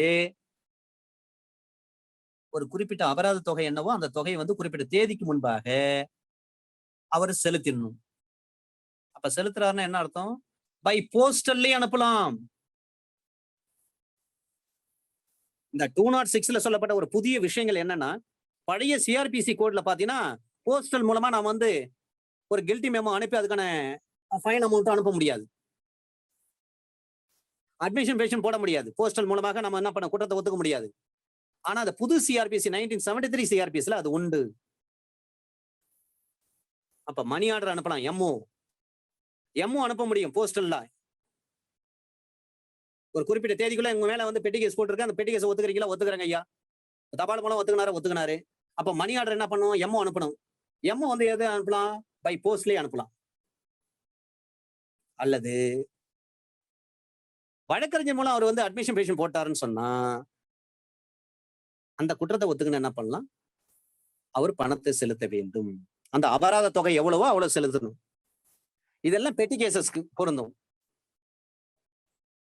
ஆனா இந்த ப்ராசஸ் எல்லாம் இப்ப செஞ்சுட்டு இருக்க வேண்டிய அவசியம் கிடையாது. இது கொஞ்சம் டைம் எடுக்கும். அதனாலதான் என்ன பண்றது, போலீஸ் ஆஃபீஸர் பிடிச்சி வந்து பெட்டி கேஸ் போட்ட உடனே என்ன பண்ணுவாங்க, கோர்ட் போலீஸ் கரெக்டா ஃபோன் நம்பர்லாம் வாங்கி வச்சு நீங்க வாங்க குற்றத்தை வந்து ஒத்துக்கிறீங்க ஐயா கேட்பாங்க, ஜட்ஜ் அம்மா கேட்பாங்க, இல்ல ஜட்ஜ் ஐயா கேட்பாங்க, குற்றத்தை ஒத்துக்கிறீங்கன்னா ஒத்துக்கணும்னு சொல்லணும், உள்ள போங்க நில்லுங்க அப்படின்ட்டு வெளியில சொல்லி கொடுத்த போலீஸ் ஆஃபீஸர் அனுப்புவார். அப்படி எல்லாம் நம்முடைய வழக்கறிஞர்கள் என்ன பண்ணுவாங்க, சொல்லி கொடுத்து அனுப்புவாங்க. அக்யூஸ்டுக்கு அம்மா கேட்பாங்க, ஜட்ஜ் அம்மா கேட்பாங்க, நீங்க குற்றத்தை ஒத்துக்கிறீங்கன்னா ஒத்துக்கிறேன்னு சொல்லணும், ஃபைன் கட்டுங்க உட்காருன்னு சொன்னோன்னே போயிட்டு கீழே போய் உட்காந்துருங்க, ஃபைன் அமௌண்ட் கொடுங்கன்னு சொல்லுவாங்க. இந்த மாதிரி நேரத்துல நம்மளால என்ன பண்ணாரு, போலீஸ் வந்து ஈவினிங் பிடிச்சிடறாங்கன்னு வச்சுங்க, டிராபிக் போலீஸ் பிடிச்சிடறாங்க, பெட்டி கேஸ் போட்டுறாங்க, போலீஸை கொண்டு போய் அது அவருடைய வண்டியை கொண்டு போய் போலீஸ் ஸ்டேஷன்ல வச்சிடறாங்க கஸ்டடியில. போலீஸ் நோட்டீஸ் இஷ்யூ பண்றாங்க, அந்த நோட்டீஸ் எடுத்து நேரா பக்கத்துல கோர்ட்டுக்கு வராரு. அப்ப நம்ம வக்கீல் நம்ம அங்க இருந்துட்டு இருக்கோம். அவர் என்ன பண்றாரு, இந்த மாதிரி போலீஸ் வந்து வண்டியில வந்துட்டு ஹெல்மெட் இல்ல ஓவர் ஸ்பீட்னு சொல்லிட்டு என் மேல கேஸ் போட்டாங்க, பெட்டி கேஸ் போட்டாங்க, வண்டி வேற பிடிக்க வச்சுட்டு இருக்காங்க, போலீஸ் கஸ்டடியில இருக்கு, போலீஸ் ஸ்டேஷன்ல தான் வண்டி இருக்கு, என்ன வந்து இந்த வழக்குல வந்து என் வண்டி எடுத்து கொடுங்க, இந்த கேஸை முடிச்சு கொடுங்கன்னு சொல்லி கேட்கறாரு. சரி, அவர் பேச்சை நம்பி நாம என்ன பண்றோம், முதல்ல ஒரு 100 ரூபாய் பணம் கொடுன்னு கேட்டு அந்த பெட்டிஷன் என்னென்ன வாங்கணுமோ கோர்ட் ஃபீஸ், அந்த வழக்கறிஞர் ஸ்டாம்ப் ஃபீஸ், கோர்ட் ஃபீஸ் இதெல்லாம் பார்ப்போம். ஏன்னா 50 ரூபாய்க்கு நம்ம என்ன பண்றோம், ஒரு ஸ்டாம்ப் டியூட்டி வாங்குறோம், அப்புறம் அந்த பெட்டிஷன் வாங்கலாம் வாங்கணும், அட்மிஷன் பெட்டிஷன்லாம் வாங்கணும், இதெல்லாம் வாங்கி ஃபில்அப் பண்ணி உள்ள நம்ம என்ன பண்றோம், ஜேஎம் கிட்ட கோர்ட்ல கொடுத்துட்டோம். அது வந்து நம்ம என்ன நினைச்சிட்டு இருப்போம், நம்மால வந்து பணம் வச்சிருக்காரு, அக்யூஸ்ட் வந்து பாக்கெட்ல பணம் நிறைய வச்சிருக்காருன்னு நினைச்சுதான் நாம இருப்போம். உள்ள நம்ம அதுக்கு முன்னாடியே நம்ம வந்து அக்யூஸ்ட் கிட்ட தெளிவா சொல்லி கொடுத்துருப்போம். ஐயா கேட்பாங்க, நீங்க வந்து குற்றத்தை ஒத்துக்கிறீங்களான்னா ஒத்துக்கிறேன்னு சொல்லணும், ஃபைன் கட்டுறேன்னா கட்டுறேன்னு சொல்லணும், நீங்க கீழே உட்காரணும் உட்காரணும் அப்படின்னு சொல்லணும். அவரு சரி சரின்னு சொல்லுவார். நமக்கு சில நேரத்துல ரொம்ப பழக்கமானவங்க வந்துருவாங்க, அல்லது உறவினர் கூட சில நேரங்கள்ல வந்துருவாங்க. அவங்க அவங்க மூலமா இந்த மாதிரி விஷயங்கள்லாம் நடக்கும். ஜட்ஜைய கூட்டு கேட்பாரு, நீங்க குற்றத்தை ஒத்துக்கினா ஒத்துக்கிறேன்னு சொல்லுவாரு. 1500 ஃபைன் கட்டு போய் உட்கார அப்படின்னு சொல்லுவாங்க. இல்ல 2500 ஃபைன் கட்டு போய் உட்காருன்னு சொல்லுவாங்க. அவர் அப்பதான் நடுங்குவாரு. ஐயோ அவ்வளவு பணம் என்கிட்ட இல்லையானவரு. போய் உட்காரு, குற்றத்தை ஒத்துக்கிறேன்னு சொல்லிட்டீங்க இல்லையா, கையெழுத்து போட்டுருவாரு. போய் உட்காருன்றவாரு. வக்கீல்கிட்ட சொல்லுவாரு அப்பதான், என்கிட்ட பணமே இல்லைங்கன்னு. என்ன பணம் இல்லைங்களா? என்ன சார் ஃபைன் போடுவாங்க, நான் தான் சொன்னனே. இல்லைங்க ஏதோ 100 200 போடுவாங்க பாத்துக்கலாம்னு நினைச்சேன், இவ்வளவு ரூபாய் போட்டாங்க, வேற வழி இல்லையே, என்கிட்ட காசு இல்லைங்க, வேற வழி இல்லைங்க, ஏடிஎம் கார்டும் இல்லைங்க, சொந்த பந்தம் யாரும் இல்லைங்க, நான் யதார்த்தமா வந்தேங்க அப்படின்னு சொன்ன உடனே வக்கீல் நாம பயப்படக்கூடாது. நமக்கு இருக்கிறதே இருக்குது, சிஆர்பிசி கை கொடுக்கும். நம்ம என்ன பண்ணலாம்? அண்டர் செக்ஷன் 424ல ஒரு பெட்டிஷன் ஒண்ணு நம்ம போடணும். ஒரு ஒயிட் பேப்பர் எடுத்து தமிழ்லயோ இங்கிலீஷ்ல உடனே எழுதணும். பெட்டிஷன் எழுதி என்ன பண்ணணும், நம்ம கோர்ட்ல ஃபைல் பண்ணிடணும். ஏன்னா 421ல இருந்து தெளிவா சொல்லப்பட்டிருக்கு சிஆர்பிஸ்ல. 424ல நம்ம என்ன பண்றோம், ஒரு பெட்டிஷன் எழுதி, இந்த மாதிரிங்க கணம் கோர்ட்டார் அவர்களே, இந்த மாதிரி இந்த அக்யூஸ் வந்து குற்றத்தை ஒத்துக்கினாரு, இவ்வளவு ரூபாய் வந்து ஃபைன் போட்டிருக்கீங்க, தற்சயமே அவர்கிட்ட வந்து பணம் இல்லை, நீதிமன்றத்தால் விதித்த அந்த அபராத தொகை செலுத்துவதற்காக இப்ப அவரிடம் போதுமான பணம் இல்லை, எனவே வந்து எங்களுக்கு கொஞ்சம் டைம் கொடுங்கன்னு சொல்லி கேட்கலாம். அப்ப அதிகபட்சம் ஒரு கோர்ட் எவ்வளவு நேரம் டைம் தரும்? 1 மாசம் தான் டைம் தருவாங்க. அதனால நீங்க பயந்தாதீங்க. நமக்கு இருக்கிறதே இருக்குது, நமக்கு சட்டம் கை கொடுக்கும். பணமே இல்ல, வக்கீல்ட்டையும் பணம் இல்ல, கிளைண்ட் கிட்டையும் பணம் இல்ல, இருந்தாலும் கோர்ட் வந்து ஃபைன் இம்போஸ் பண்ணிட்டாங்க. அக்யூஸ்ட் கில்ட்டி மெமோ போட்டாரு, ஒத்துக்கினாரு, ஃபைன் கட்டுறேன்னு சொல்லிட்டாரு. அந்த நேரத்துல என்ன பண்ணலாம்? 2 பேர்ட்டையும் பணம் இல்ல, வக்கீல்ட்டையும் பணம் இல்ல, அக்யூஸ்ட் கிட்டையும் பணம் இல்ல. கோர்ட் போட்டு உட்கார வச்சுட்டாங்க நம்மால உள்ள. நம்ம என்ன செய்யலாம்னா, இந்த பெட்டிஷனை போட்டு நம்மால வெளியே எடுத்துடலாம். அக்யூஸ்ட வெளியே எடுத்துட்டு, நீங்க நாளைக்கு போயிட்டு சீக்கிரம் பணத்தை எடுத்துட்டு வாங்கன்னு சொல்லிட்டு, அடுத்த நாள் காலையில எடுத்துட்டு வர சொல்லி நம்ம பணத்தை கட்டிடலாம். நமக்கு அங்கேயும் வழி வாய்ப்பு உண்டு. ஏன்னா அந்த 206 பொறுத்தவரை இதை படிக்கின்ற பொழுது அந்த ஞாபகம், அதனால தான் சொன்னேன். அதனால 421ல இருந்து 424 நல்ல தரவா நம்ம பாத்துக்கணும் சிஆர்பிஸ்ல. அதெல்லாம் நமக்கு கை கொடுக்கும். ஓகே, இப்ப இங்க என்ன சொல்றாங்க, அண்டர் செக்ஷன் 201 சப்செக்ஷன் 1ல என்ன சொல்றாங்கன்னா, ஒரு அக்யூஸ்ட் வரணும்னு அவசியம் கிடையாது, கண்டிப்பா வரணும். அதுக்குதான் சம்மன் போடுறாங்க, ஸ்பெஷல் சம்மன் போடுறாங்க. ஸ்பெஷல் சம்மனை பொறுத்தவரை பெட்டி கேஸில் தான் போட முடியும். ஏன்னா 61 சம்மன்ன்றது பெட்டி கேஸ் தவிர்த்து மற்ற எல்லா கேஸுக்கும் 61 சம்மன் போகும். 206 சம்மனை பொறுத்தவரை பெட்டி கேஸுக்கு தான் போகும். சில்லற வழக்குகள் தான் பெட்டி சம்மன் அனுப்புறாங்க. இந்த சிறப்பு சம்மனை பொறுத்தவரை, சிறப்பு தனிப்பட்ட அழைப்பானை பொறுத்தவரை கோர்ட்ல ஆஜராகணும்னு சொல்லி தான் அனுப்புறாங்க. அவர் வந்து நேரடியாக ஆஜராகணும், அக்யூஸ் வந்து ஆஜராகணும், இல்லைன்னா அவருடைய வக்கீல் வந்து ஆஜராகணும். அது மட்டுமல்ல, அவர் குற்றத்தை ஒத்துக்கொள்ளும் பட்சத்தில், ஏற்றுக்கொள்ளும் பட்சத்தில் கில்ட்டி மெமோ போடுறாருன்னா பை போஸ்டல்லே போடலாம். அதுக்கான அபராத தொகையும் போஸ்டல்லே அனுப்பலாம். அல்லது அவர் நேரடியாக வந்து ஆஜராகி பணத்தை கட்டிடலாம். அல்லது அவங்க வக்கீல் வந்து ஆஜராகணும், அவருக்கு பதிலாக அவங்க வக்கீலே அந்த பணத்தை கட்டிடலாம். ஃபைன் அமௌண்ட் அவரே கட்டலாம். இது 23/6/2006 இருந்து நடைமுறைக்கு வருது. இதுல ஒரு ப்ரொவிஸா சொல்றாங்க, அது போன்ற வந்து சம்மன் அனுப்புறாங்கன்னு சொன்னா அந்த குறிப்பிட்ட அபராத தொகையை பொறுத்தவரை 1000 ரூபாய்க்கு மேற்படுதல் கூடாது. 1000 ரூபாய் போட்டாங்கன்னா ஓகே, 999 ரூபாய் போட்டாங்கன்னா ஓகே, 1001 ரூபாய், 1010 ரூபாய், 1100 ரூபாய் போடுறாங்கன்னா இது பொருந்தாது. நீங்க இந்த போஸ்டல் அனுப்புறதும் பொருந்தாது, எதுவும் பொருந்தாது, நேர்ல தான் வரணும். இதுவும் இந்த 23/6/2006 தான் came into force. Under section 206 subsection 2ல சொல்றாங்க, இந்த பிரிவினுடைய நோக்கத்தை பொறுத்தவரை சில்லறை குற்றம் என்பது என்ன? அப்ப சில்லறை குற்றம்னா என்ன? நம்ம சில நேரங்கள்ல வந்து சில நபர்கள் வந்து ஏ என்பவர் பி பார்த்து சொல்றாரு, நீ எல்லாம் ஒரு சில்லறை பையடா அப்படின்னு சொல்லி திட்டுவாங்க. அப்படின்னா என்ன அர்த்தம்? 1000 ரூபாய் கூட பெருமானம் இல்லாத ஒரு ஆளுன்னு அர்த்தம். 1000 ரூபாய் கூட வைத்திருக்க தகுதியற்ற ஒரு நபர் என்று அர்த்தம். அததான் இங்க சொல்றாங்க, அண்டர் செக்ஷன் 206 சப்செக்ஷன் 2ல சொல்றாங்க, சில்லறை குற்றம் என்பது 1000 ரூபாய்க்கு மேற்படாத அபராதம் மட்டுமே விதித்து தண்டிக்கக்கூடிய ஒரு குற்றம். 1000 ரூபாயில இருந்தா இம்போஸ் பண்ண முடியும், அதுக்கு மேல போனா அது பெட்டி ஆஃபென்ஸே கிடையாது. பெரும்பாலும் இதெல்லாம் பொறுத்து மோட்டார் வாகன சட்டம் இருக்கு 1939 எம்ஏ ஆக்ட், அதுலதான் பெட்டி கேஸ் எல்லாம் போடுவாங்க. அப்ப இந்த மாதிரி நேரத்துல வந்து எதிரிய வந்து அந்த நேரத்துல இல்லை.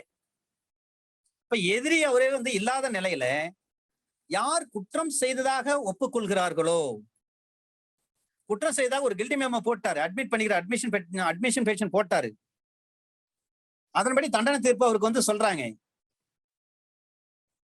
அதற்கு வகை செய்கிற வேற எந்த சட்டத்தின்படியும் சரி, அது மாதிரி தண்டிப்பதற்குரிய குற்றம் எதையும் இது உள்ளடக்காது. செக்ஷன் 206 சொல்றாங்க, சில்லறை குற்றம் என்பது 1000 ரூபாய்க்கு மேற்பட்டு தண்டம் விதிக்கக்கூடிய குற்றமாக இருக்காது, அபராதம் விதிக்கக்கூடிய குற்றமாக இருக்காது. அதனுடைய அர்த்தம் என்னவென்று சொன்னா, 1000 ரூபாய்க்குள்ள ஃபைன் போடுறாங்கன்னு சொன்னா அதான் சில்லறை வழக்கு. குறிப்பா எம்ஏ ஆக்ட்ல வந்து இதை பற்றி நிறைய விஷயங்கள் இருக்கு. ஒரு எம்ஏ ஆக்டின் படியோ அல்லது வேற ஏதாவது ஒரு சட்டத்துல சொல்லப்பட்டிருக்க மாதிரி ஒரு குற்றமாக இருக்கும் பட்சத்தில் அதுக்கு 1000 ரூபாய் ஃபைன் போட்டிருக்காங்கன்னா அது வந்து இதுக்கு பொருந்தாது. அந்த குற்றம் எதையும் இது வந்து உள்ளடக்காது. இதுவும் 23/6/2006 தான் நடைமுறைக்கு வருது. அண்டர் செக்ஷன் 206 சப்செக்ஷன் 3 சொல்றாங்க, 320 கீழே வந்து ஒருத்தர் வந்து காம்பவுண்ட் வால் அஃபென்ஸ். அப்ப ஜுடிஷியல் மேஜிஸ்ட்ரேட் என்ன பண்றாரு, அந்த ஃபேக்ட் ஆஃப் த கேசஸ் பாக்குறாரு, சர்க்கம்ஸ்டான்சஸ் ஆஃப் த கேசஸ் பாக்குறாரு. இதையெல்லாம் கருத்தில் கொண்டு ஒரு குற்றம் ஏதாவது செய்யும் பட்சத்தில் 3 மாசத்துக்கு மேற்படாத அளவுக்கு ஒரு சிறை தண்டனை கொடுக்கிறார், அல்லது அபராதம், அல்லது 2 சேர்த்து விதிக்கிறார். அப்ப இதனுடைய அர்த்தம் என்ன? கண்டிப்பா நியாயம் கொடுக்கணும், நீதியை நிலைநாட்ட வேண்டும் என்ற நோக்கத்திற்காகத்தான், அந்த அபிப்பிராயத்தின் அடிப்படையில், அந்த எண்ணத்தின் அடிப்படையில் தான் அந்த குற்றம் எது தொடர்பாகவும் சப்செக்ஷன் 1 சொல்லப்பட்டிருக்கபடி வழங்கப்பட்ட அந்த சப்செக்ஷன் 1 அந்த நடுவருக்கு வழங்கப்பட்ட அதிகாரங்களை செலுத்த மாநில அரசாங்கம் ஒரு அறிவிப்பு மூலமாக வேற ஒரு நடுவருக்கு சிறப்பு அதிகாரத்தை வழங்கலாம். இந்த ஜேஎம்க்கு இருக்கிறது பதில வேற ஒரு ஸ்பெஷல் ஜேஎம் வந்து அப்பாயிண்ட் பண்ணலாம். ஏன்னா அண்டர் செக்ஷன் 320 எது ஏமாறுது, சீட்டிங், அது காம்பவுண்டபிள்.